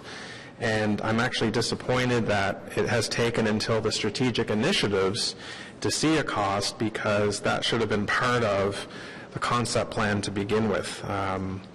I've identified before that this street has been redeveloped and redesigned multiple times in my lifetime, let alone the history of Rideau Street, and that there are a number of issues that affect Rideau Street that capital upgrading won't solve. So I supported this ultimately because I think it's needed. I'm certainly not going to push back on it, but I would certainly like to see other main players contribute to the total cost, because they are main players and beneficiaries of what's going to happen there. So those are my comments on Rideau Street. With respect to... Can we just remember, I have two speakers, and so I'd like questions. If we can stick to those, we'll have time for wrap-up after. Very well, okay.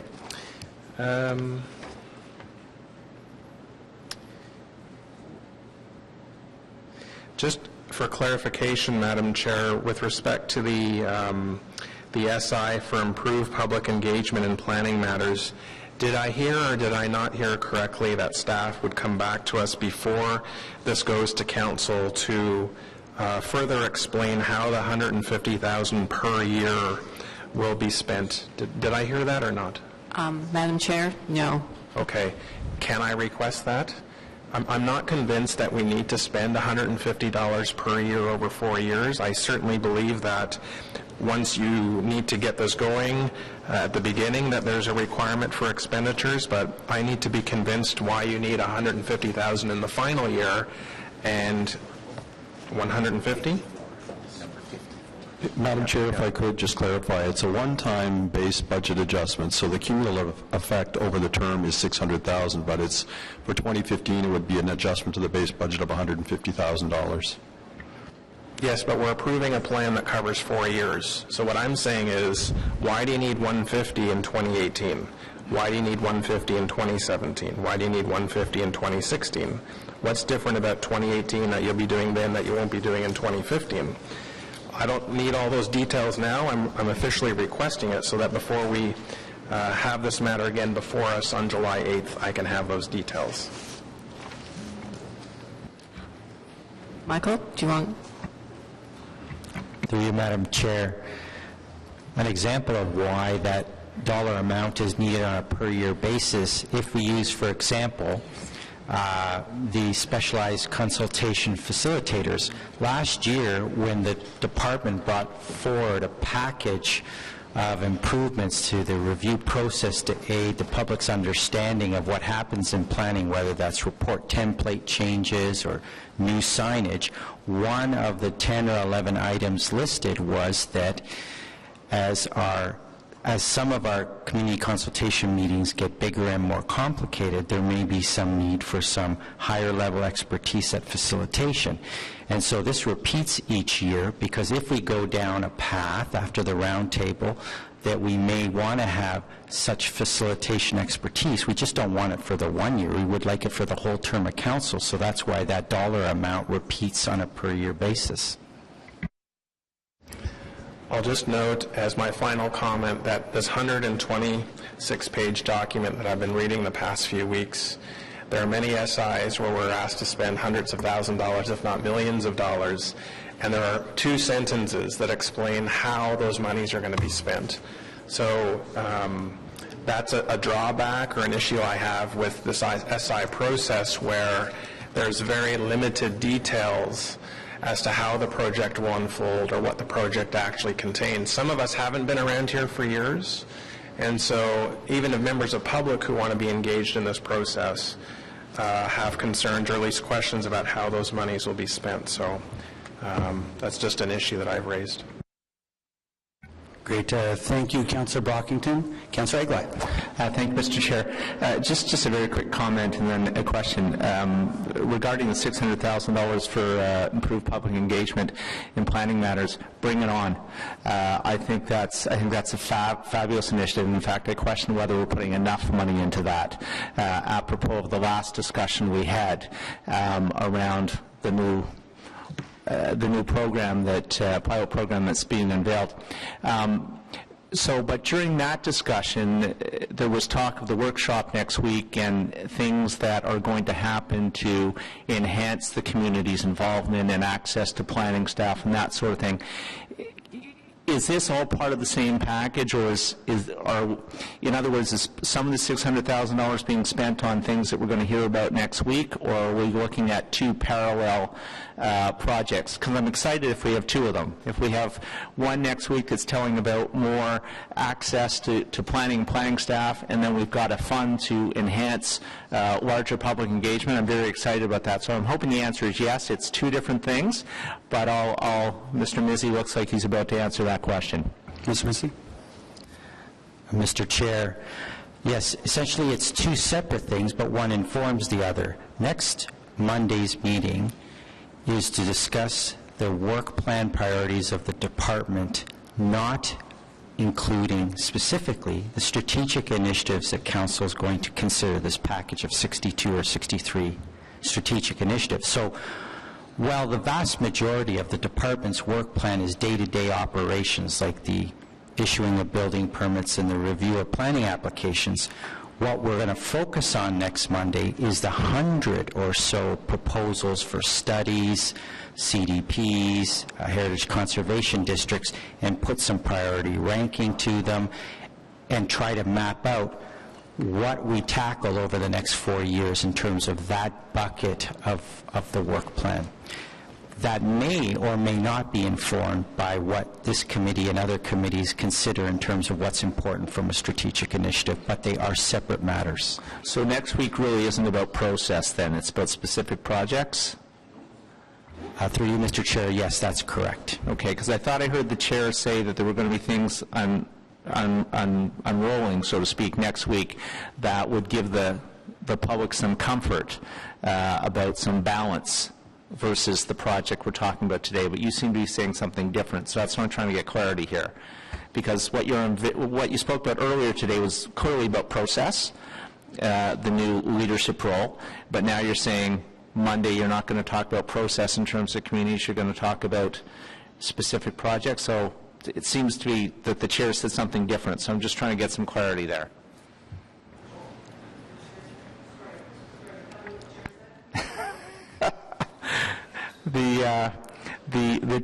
I was just asking Mr. Mizzi about whether or not the $600,000 to deal with public engagement was a parallel project to some of the things you were going to talk about next week during the workshop.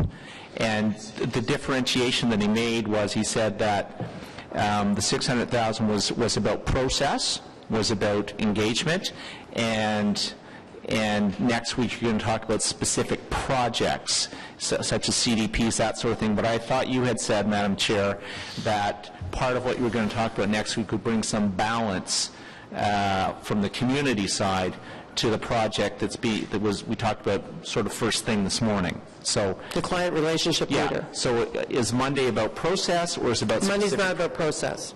It's not. Monday's about the work plan, and it's a workshop.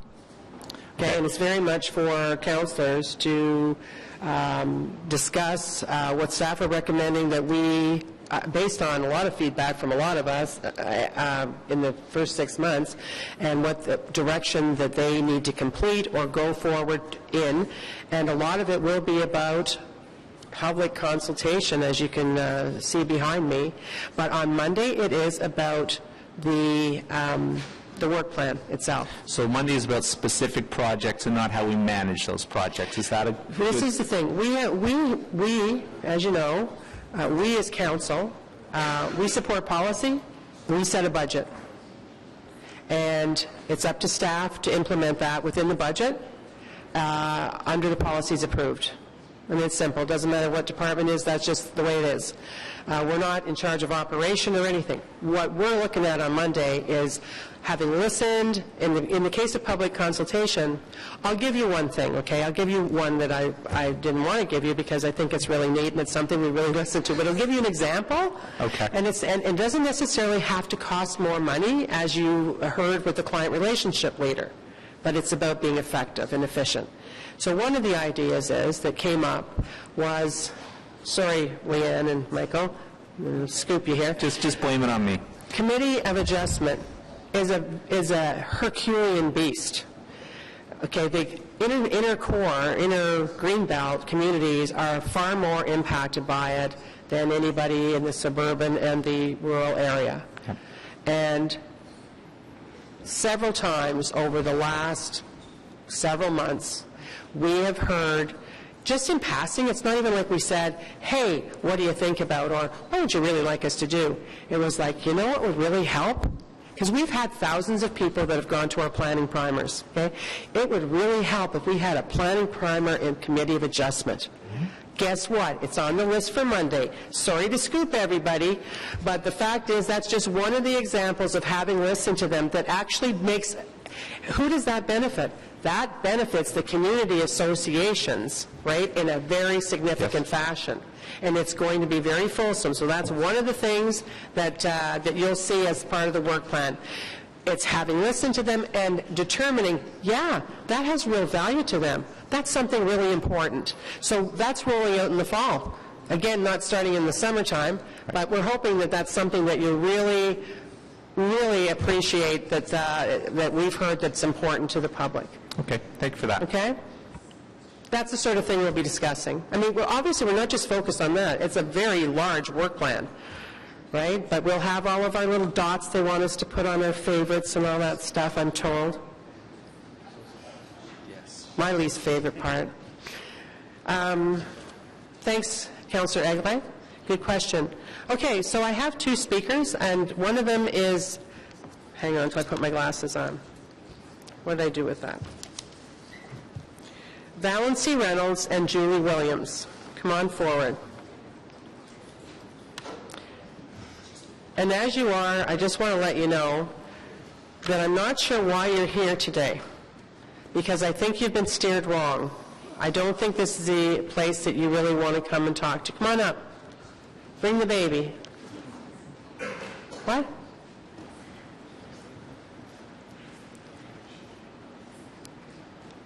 They are at the right place then? Are you saying that, Councillor, Ms. Nedden? Also, well, thank you. I don't know why you're here, except you're from Blackburn Hamlet Preschool, and I was talking to Councillor Deans and saying, Councillor Deans, you may want to pay attention, because this may be something you want to bring over to your committee, Community and Protective Services. But apparently, Ms. Nedden, again, is surprising us. Okay, ladies. Okay. Welcome. Thank you. Is it Valency? Yeah, that's right. And is that you? That's me, yes. And you're Julie? And who's the baby? Lily. Dylan? Lily. Lily. That's awesome. Officially, yeah. So it's Lily Williams? We'll write her down on the record. She'll appreciate it. So Blackburn Hamlet Preschool, and so we have... Oh, that was mean. That was a mean shot across the bow. It wasn't against Lily. It was a Councillor joke. Okay, so you have 5 minutes to talk. Okay. And why are you here today, and why did Ms. Nedden suggest that you come? Okay, if I'm pretty nervous, so I'm probably reading my notes, so excuse me. That's okay. If you can just try and lean forward while you read it, even pick them up and hold them. Okay. So good morning, and thank you for giving us a few minutes to talk to you. So I'm Valency, this is Julie and Lily, and we're here on behalf of Blackburn Hamlet Preschool.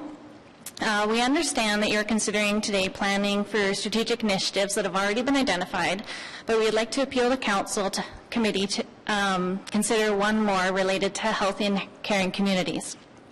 Blackburn Hamlet Preschool is a nonprofit cooperative established in 1971 and run by a parent volunteer board of directors. Presently, the preschool runs 4 half-day programs for preschoolers and toddlers. It employs 1 full-time and 3 part-time teachers and serves approximately 50 families each year from our community, Blackburn Hamlet, areas in Orleans and Bradley Estates. The preschool is currently located in a small, old building leased from the city, and on January 23rd of this year, the city notified the preschool that the lease would be terminated in June, citing the cost of maintenance and repairs for maintaining it. Since receiving the notice, the board of directors and a team of volunteers has worked intensively to find a new location. However, given the short time, limited resources, and the licensing rules and deadlines, these efforts have been unsuccessful. We've been working with our counselor, Jody Minnick, to find a solution so that the preschool won't be forced to close its doors on June 30th. We are hoping for an extension at our current location to give us time to establish a new location. And this is where we get to the strategic initiatives. The community of Blackburn Hamlet has really rallied around the preschool, which is at the heart of this community and has been for generations. As a cooperative preschool, parents are actively involved in their children's education and also in running the preschool day to day. In this way, the preschool has been a focal point for families where connections are made with each other and where a spirit of volunteerism and community service is built in our tight-knit community. We recognize and appreciate the city's support over the years and would really like to continue working cooperatively on a long-term solution that will keep the preschool as an integral part of our community for generations to come. We are hoping that a new location will also allow us to offer more child care programming and early learning programs that meet the needs of the families in our area. After 44 years in operation, it would be a shame to close our doors, lose the teaching materials, curriculum, early education, knowledge, and community goodwill that has been built from the ground up. We think that it's a testament to what goes on inside our little building that Blackburn Hamlet Preschool has managed not just to survive for 40 years, but to thrive despite its humble home. If a group of dedicated parents and teachers have been able to accomplish this much, imagine what we can accomplish in future generations for the children of Innes Ward with the support of the city and our councillor Jody Middick. We are asking for you to make early childhood education a strategic planning priority for the community of Blackburn Hamlet and for the East End of Ottawa. Thank you. Thank you. And Councillor Deans has something to say. Thank you for being here, and I agree with you. Child care is a big priority and is a priority for our city. I don't think it's a strategic initiative in front of Planning Committee, and I think your issue is a specific issue about your lease arrangement and the pressure that your child care facility is facing. So I think perhaps best if we take this offline. I don't think it's a planning strategic initiative, and I'd be happy to work with you and put you in touch perhaps with Aaron Burry, who's the Director of Community and Social Services, oversees child care, and see if there's anything that we can do to assist. Thank you. You're welcome. Thank you for your time. Well, no, thank you for coming out, and thank you for introducing Lily. And Councillor Deans, just follow up with Councillor Deans. Thank you very much. Speaking of Councillor Deans, we have, after you.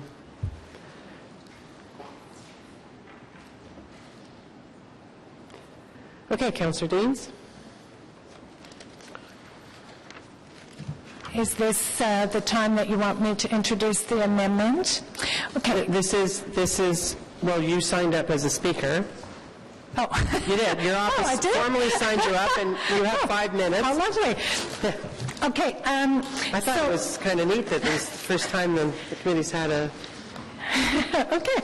Well, Councillor Cloutier is actually going to move a motion that I would like to change the SI 39. So I can read it. Councillor Cloutier, because I'm not a member of this committee, is actually moving it, but I'd be happy to speak to it. Is that fair in terms of our process?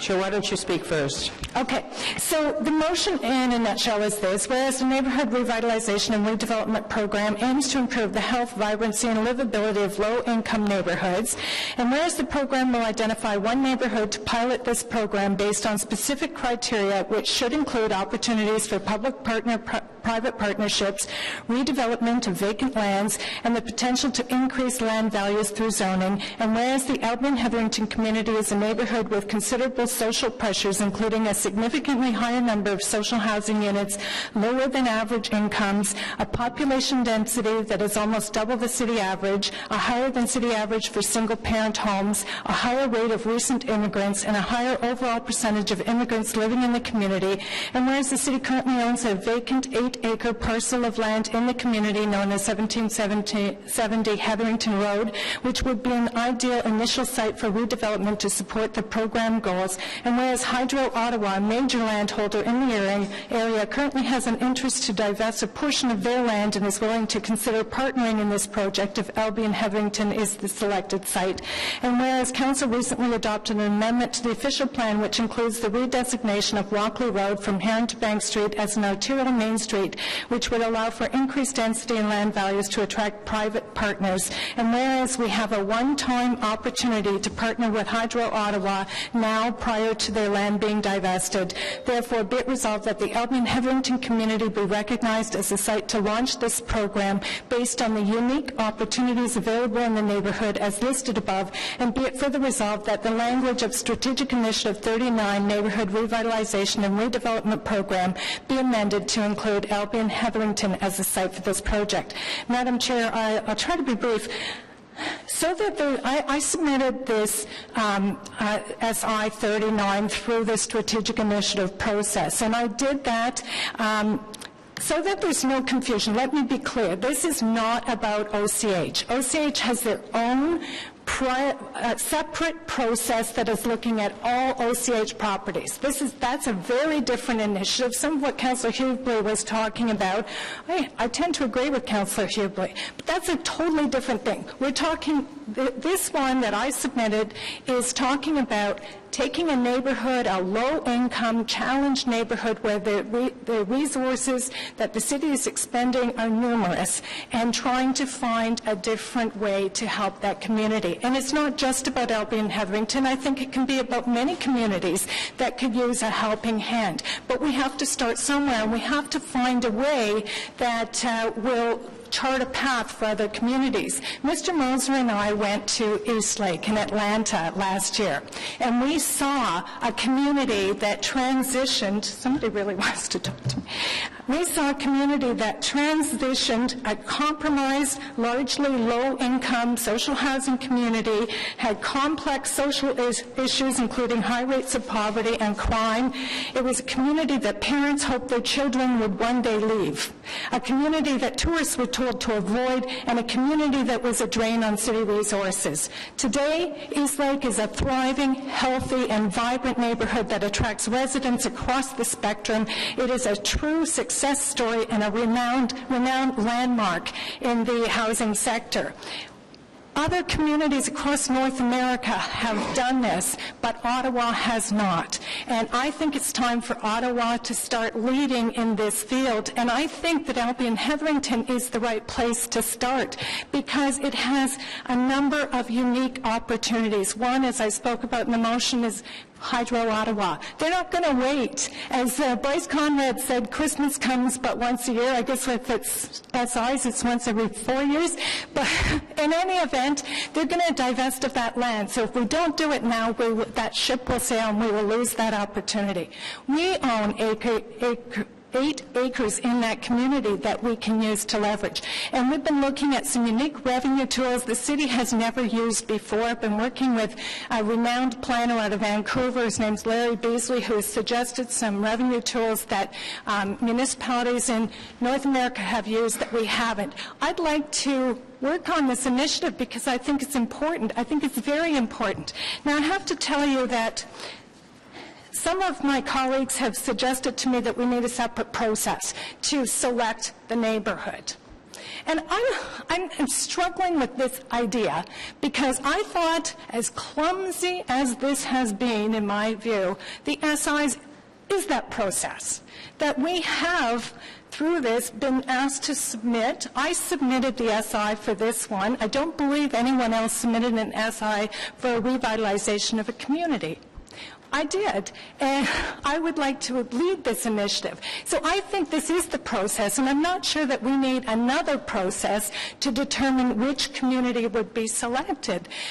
Isn't that what the SIs is? And perhaps if we had had a better SI process, if we had met together as a council, if we'd had an opportunity to talk together and work through these things, we wouldn't have this clumsy process where there's some confusion about how we get to our goal. But for me, the goal really is to look at revitalization of some of our neediest communities, that we try and find a better way to help those communities become healthy and vibrant communities where all of us would like to live and where families would like to see their children come back to those communities someday, not encourage them to leave. So I strongly urge my colleagues to support the motion that will be put forward by Councillor Cloutier this morning that will recommend Albion Heatherington as the selected site to launch a pilot program for the neighbourhood redevelopment and revitalization program. I would really appreciate your support. Thank you. Thank you, Councillor Cloutier, then Councillor Chiarelli. Councillor Hubley after that. Thank you, Madam Chair. Councillor Deans, you spoke briefly about the efficiencies with hydro. Can you expand on why the timing is right now and how hydro will potentially participate in this process? Ottawa Hydro owns a 9-acre parcel of land in that neighbourhood. As you probably know, it is currently Ottawa Hydro's head office. They are divesting of that property, probably not in in total, probably in part, but in significant part. They have purchased a new property on Hunt Club Road, and they're going to be moving to that new location. So it is their intention to divest of at least a portion, probably 4.5, 5 acres, something like that, of the site in Albion Hetherington. And in conversation with Bryce Conrad, he has said that he would like to have Hydro participate in that process, but they want to do it now. They don't want to wait because they want to move on. They would obviously like to find a purchaser for their property, and they recognize that working with the city would be ideal for them, but the time is now.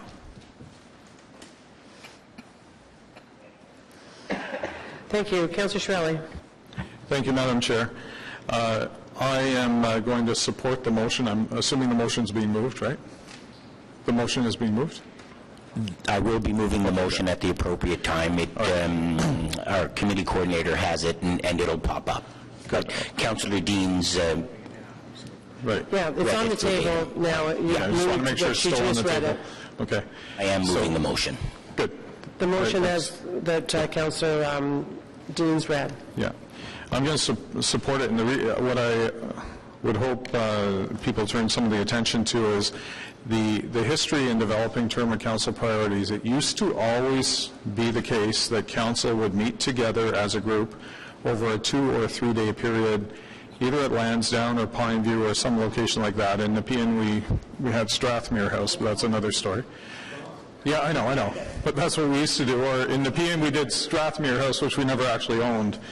But we did that until we... Pardon me? I know you didn't get to go there. I know. But that's because that's another issue. We'll talk about that later. But council would get together, the media would be there, the public would be invited, but hardly anyone from public would go. And council would toss around ideas, come up with a list, realize it costs too much, and then pare that list down, and we would end up with a list of priorities for council. And we did that because our responsibility is to represent the public, it's to exercise discretion and ability to assign priorities without necessarily fettering that discretion to a system. And third, it's to conduct oversight. So in order to do those things, council would meet and come up with the list that way. Now we've gone to a different system where one person or two people create the initial list, and it goes down to the committees.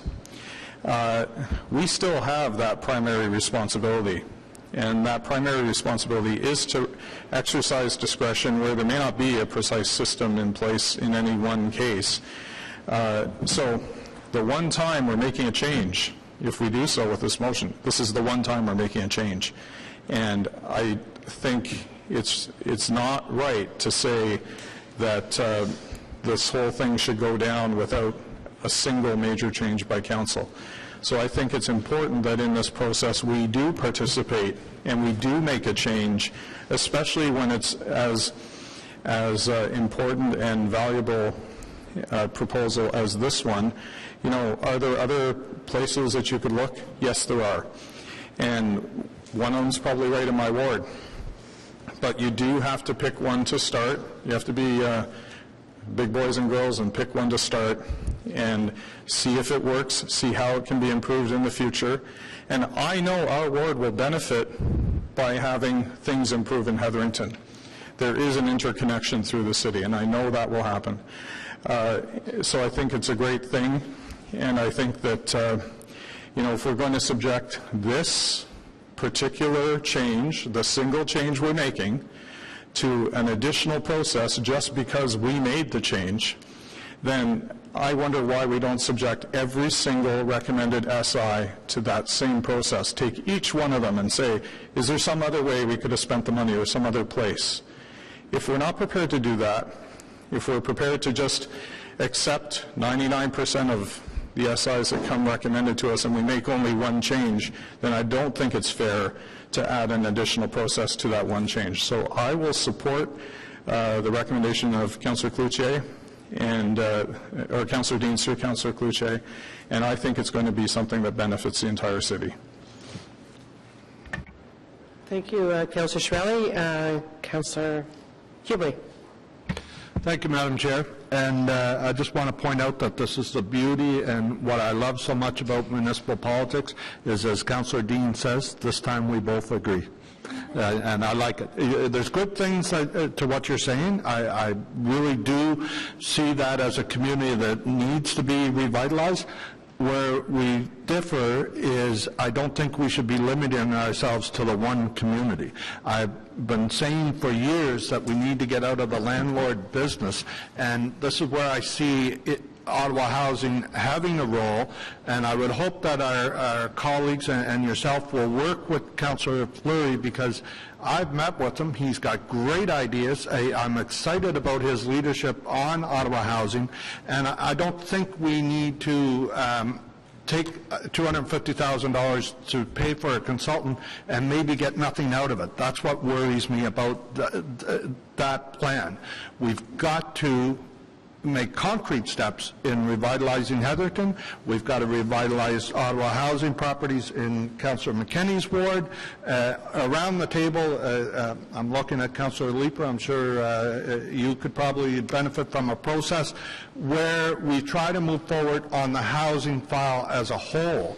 Certainly there'll have to be pilot projects. Heatherton could be one of them. You know, Rochester, sorry, thank you, Councillor McKenney. Rochester, I fully would support being one of the pilots as well.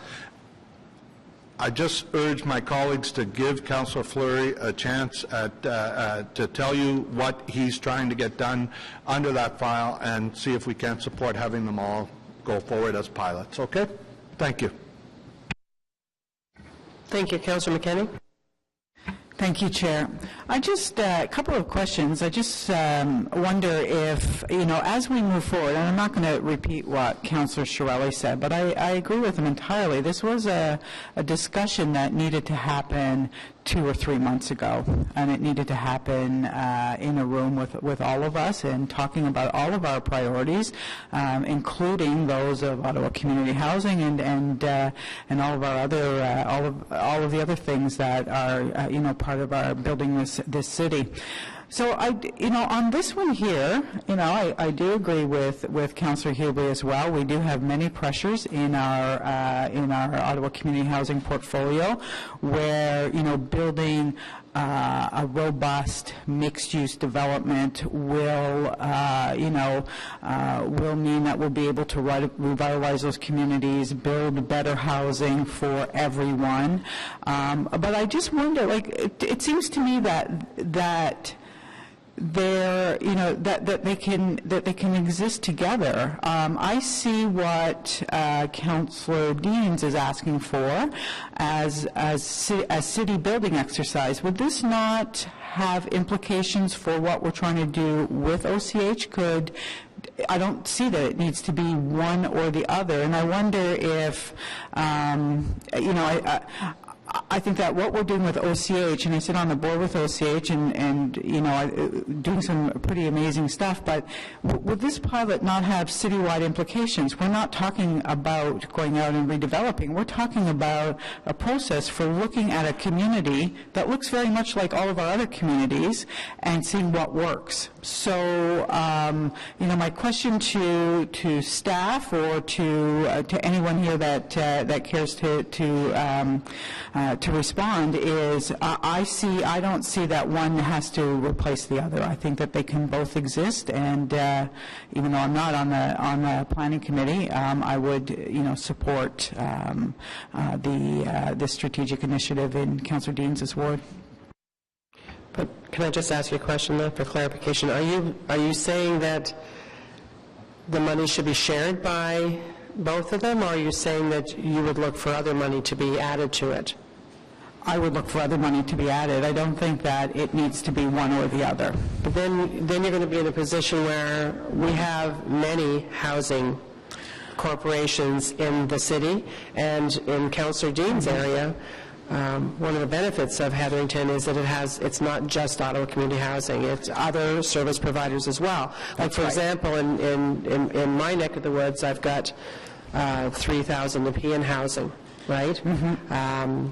I've got a new kid on the block coming in, but there are many housing corporations. So, okay, thank you for the clarification. Wait a minute, I'm going to get back to my list here. Councillor Nussbaum and then Councillor Blais.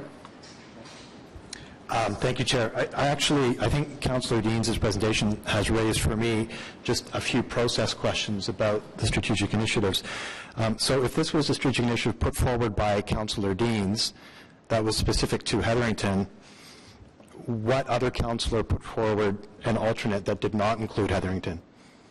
So I'm just trying to understand how we ended up with language that didn't reflect Councillor Deans' initial request to have a discussion as council about $250,000 for Heatherington. Mr. Box? The initiative was discussed with the General Manager of Planning Growth Management, the Mayor's Office, and the Chair of Planning, the Chair and Vice Chair of Planning and Community and Protective Services. And did Councillor Fleury, as Chair of OCH, put forward a strategic initiative for additional money for OCH for a evaluation of the current housing stock? That was discussed, but an initiative was not put forward. The language that is before Planning Committee today was vetted by Councillor Fleury as well as Chair Deans and the Mayor's Office and the General Manager and Deputy City Manager of Planning and Growth Management and Planning and Infrastructure Services. Okay, so what we had is a situation where Councillor Deans had a strategic initiative, which she's just articulated. We don't see it reflected in the draft report. And then staff used the occasion of this request to essentially propose a different strategic initiative. So I guess from a process point of view, I think it's really important that we have an opportunity amongst ourselves as council to debate and discuss strategic initiatives which each of us think are important. So this was a councillor-led proposal. I think it ought to be one that we have a discussion on. Maybe people don't feel well equipped to do that now, so we can do that around the council table when we get there in July. But from a process point of view, I guess I have concerns when individual councillors are putting forward proposals that we're not seeing reflected, so we can't really have a debate about them. So for that reason, I'm going to support Councillor Deans' amendment. Thanks. If I could, though, through the Chair, that the language that is in the report before committee, as I said, was endorsed by the individuals that I... No, that's not right. Okay. So the language was... Hang on. Point of privilege. I'm sorry, but I can't agree to that. The original draft had Heatherington in it. It was removed, not by me. But as I said to the mayor at the time, this is not my document, it's yours, and it's apparently not council's document. And so we could not come to an agreement. It was removed. We put in some place card holder wording that was okay, but no one should ever have thought that I wasn't going to fight for Heatherington when we got here. Thank you. Would you agree with that assessment? Certainly I would, yes. Thank you very much. Who's talking now? Councillor Nussbaum, are you finished? Okay. Councillor Blais is next. Thank you very much, Madam Chair. There's no doubt that Heatherington needs revitalization. That, I think, is abundantly clear to all of us. There are a number of neighborhoods in Ottawa that need revitalization and can benefit from such an initiative as this. My fear in identifying one too early in the process, without there being an economic analysis, without there being a social impact analysis, without there being an analysis of infrastructure capacity, without there being an analysis of traffic patterns and transit and such, and I know there is transit, I'm just saying, without that information on the front end, we lead ourselves, frankly, very closely to the decision that the last council made about pigeonholing where we wanted to put a casino way too early in the process without any of that analysis going in, and that frankly blew up in our face. And so I have no doubt that Heatherington would score very high on an analysis of similar opportunities and projects, and may very well be the one we want to start with. The challenge, of course, is we've been down this path before with other projects, and without properly understanding all information and all potential before we identify a specific location, I think that is setting us up for potential difficulties down the line. And therefore, I won't be supporting the amendment. I think there should be a review of all opportunities, so we have a broad picture of what those are, and then we can make decisions appropriately. Trying to identify one without any background information, other than we know Heatherington and we think it should be revitalized, I think is, while well-intentioned, I think is not the proper process that we should be going forward through. Thank you very much. Thank you. I know you want to speak again, but we have to wait and see if any, because you've already spoken briefly. Anybody else want to speak? Oh, sorry. I thought I already... I just put you on the wrong list. I put you on the wrong list. You're next, though. Councillor Brockington. And did you want to speak, Councillor Lee? Because I didn't have you on any list. Councillor Brockington. Thank you, Madam Chair. River Ward has its fair share of, for all intents and purposes, community housing or social housing complexes. One of them, I think, is the second largest in the city. And over time, I have witnessed these communities evolve for the better. I've seen very positive changes occur. And in one particular community, we have a community development framework which brings many of the community partners together, and we try and address as best we can the various social challenges that face residents and how we can come together to address those. And so I say that, I preface my comments by asking staff, what is happening now, today, in various communities in Ottawa to address these matters? And how does the motion step up our focus? Because I want to know what we're going to get out of what we're about to pass or about to make a decision on. Certainly I see written in the motion what this entails, talking about engaging stakeholders, talking about private-public investment and partnerships, redevelopment of vacant lands. But I want to have a clear distinction in my mind. What have we done in communities in the past and present to make them better? And how will this motion be one step above that? So what is staff's true interpretation of the motion as it's written?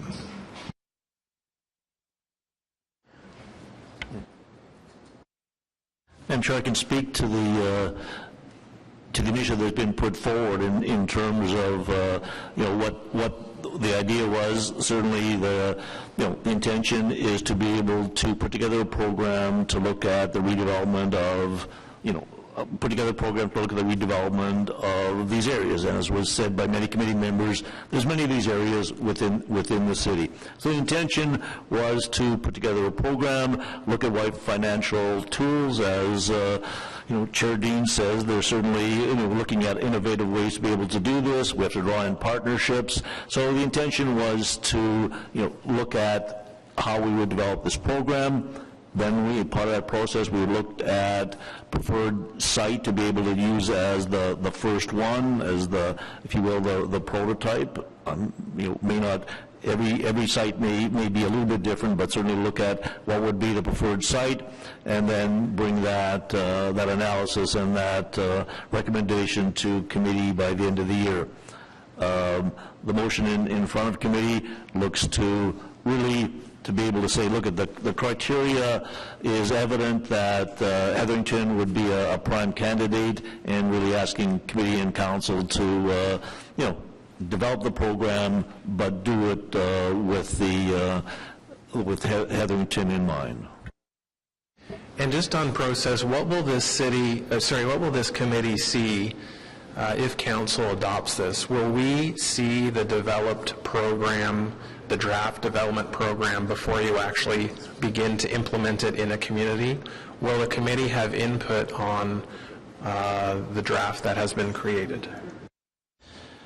Madam Chair, yes, the intention would be to bring a report back to this committee in terms of the program, in terms of what we'd look at it, the various aspects, in terms of what we would go forward to do, how would we do engagement, how would we look for, how would we deal with the financial aspects of it all, because, there's limitations on what the city and OCH can do in terms of dollars, how we draw the private sector in to be able to participate. So, yes, that would come forward, but at the same time, if this motion passes, we would be certainly having our eyes focused on the Heatherington area and how we move forward with that.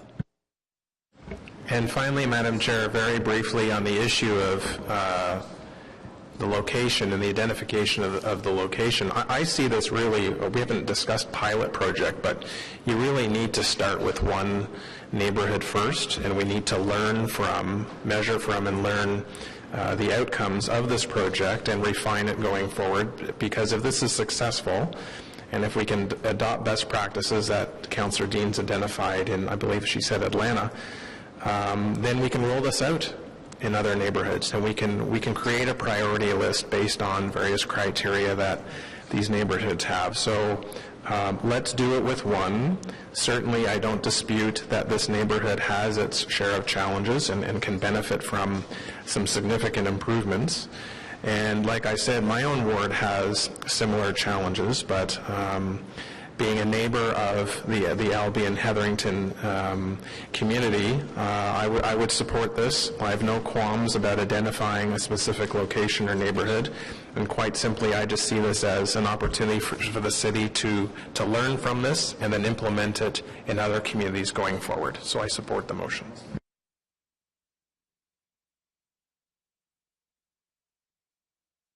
Thank you. Councillor Leeper. Keep it brief, because I think I agree with a lot of the comments from councillors like Ms. Shirelli, Brockington, and certainly Councillor Deans. We're faced with a housing crisis in the country. We've heard over and over again at FCM, for example, over the past several days about the need to start addressing it, and the need to start doing it now. We know that the strategic initiatives are a zero-sum game.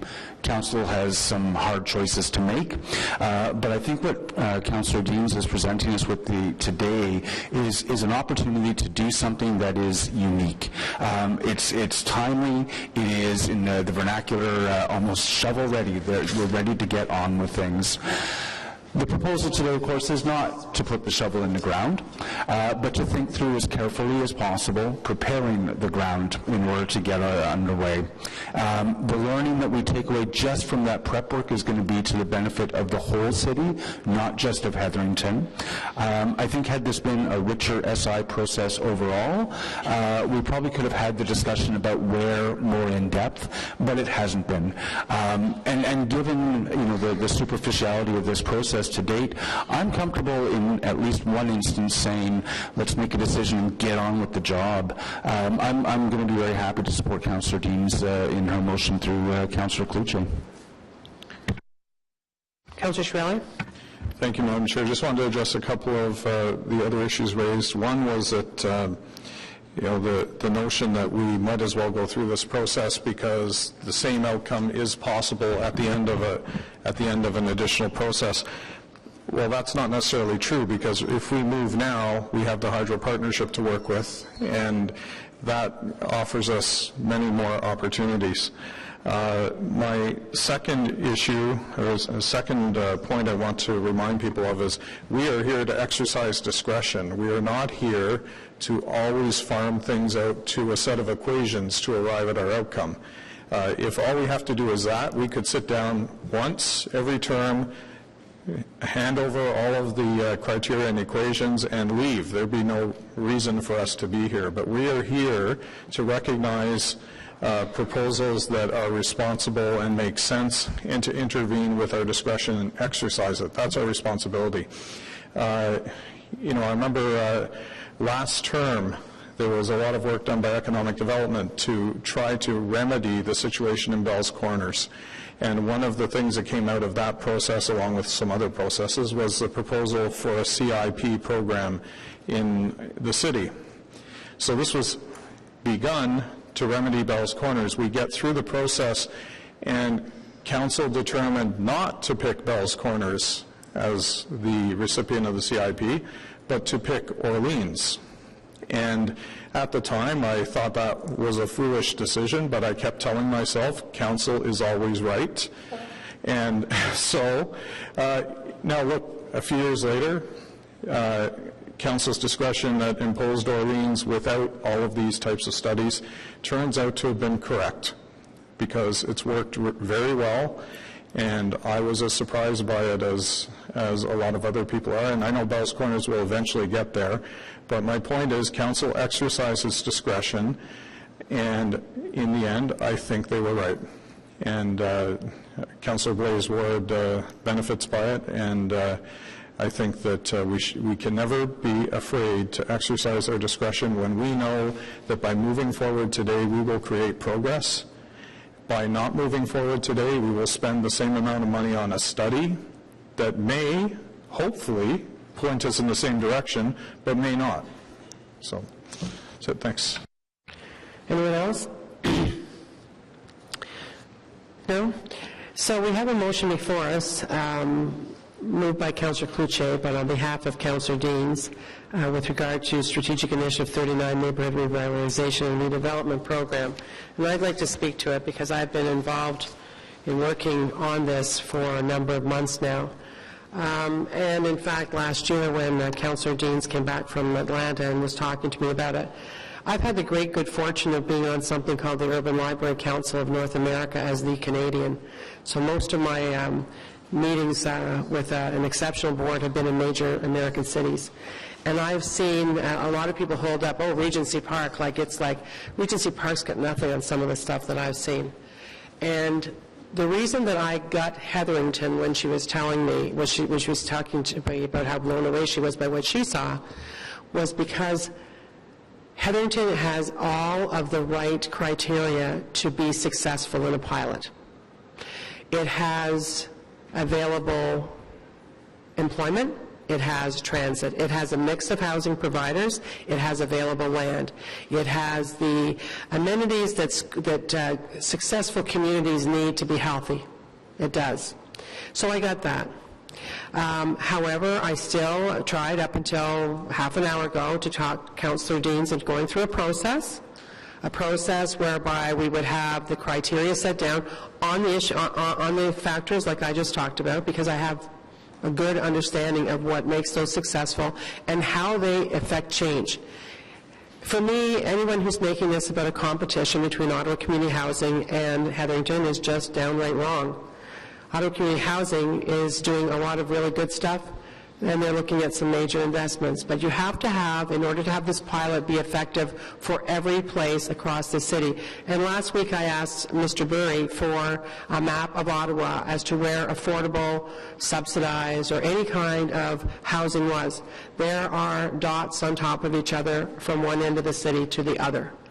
So, opening it up for a 2-month process to discuss where possibly it could be. Sounds like it would be transparent and that sort of thing. But because I have the knowledge and I've actually seen the impacts of what this does in cities, I've always thought myself that Hetherington would be a natural.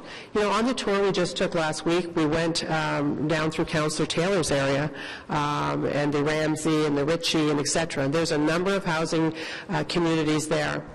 And with challenges, they don't have the same matrix that Hetherington does, and that's why I think that it's important.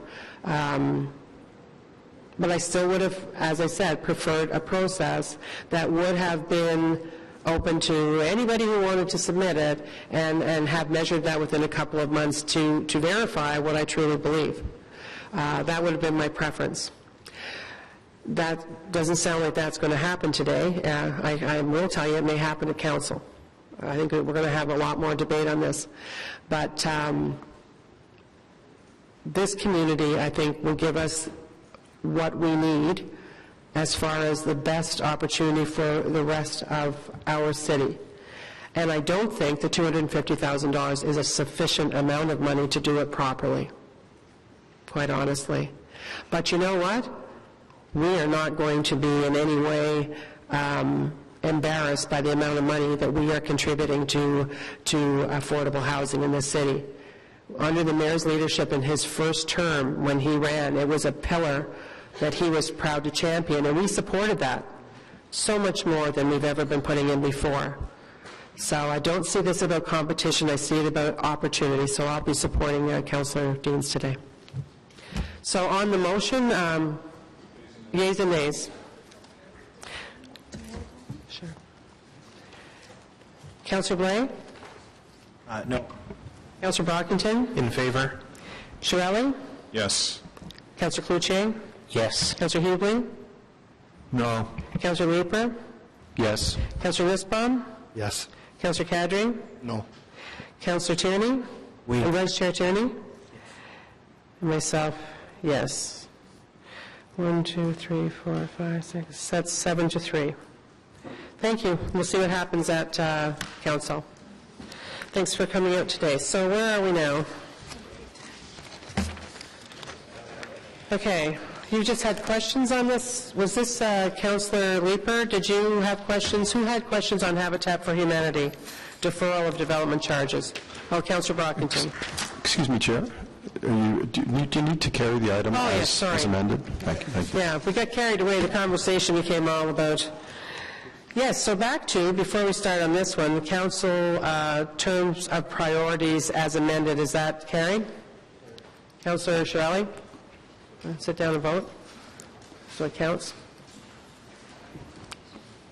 Carried? Thank you. As amended. Okay. Thanks, everybody. So questions on number 8, please. Habitat for Humanity, deferral of development charges. Thank you, Madam Chair. I just note in the report, the staff report, that under the current development charges bylaw, the exemption of development charges for affordable housing extends only to units that are owned by non-profit or charitable housing organizations. So that explains why, I guess, Habitat for Humanity is not included. But my question is, what other entities has the city waived these types of charges for, and is there criteria that the city uses for these exemptions? Are they one-offs, one-off requests by the organization, or do we follow a list that we have agreed on in the past that these cases would just be automatically approved through the normal process? I'm just trying to understand, who does council normally approve these types of exemptions for, and who do we reject them? Well, that's much broader than the folks before us, and perhaps if we had Gary Baker here, we could actually speak to it. But Mr. Moser, are you going to speak to this? Yes, Madam Chair, I was going to confer with Mr. Mark, but the development charges bylaw itself lays out what the criteria is for exemptions in terms of different organizations that may want to come and ask for an exemption. Every exemption that is asked of the development charges bylaw has to come to council for a decision, so comes through committee and then to council. So this would be a situation where committee can and council make the decision in terms of whether or not they want to approve this exemption or not. But I would assume that exemptions that have been granted in the past just don't include affordable housing type organizations. And so perhaps offline I can get some information from staff who has been granted. Sure. And, we used to mean probably 2 or 3 terms ago, and Councillor Chiarelli will remember this one, we used to give exemptions to hospitals, for example. So when there was expansion of the Queensway Carleton Hospital, we would forgive development charges, or of the Montfort, we would forgive development charges. And so there are other examples, but we changed that. And we changed it, I think, in 2 terms ago, I believe.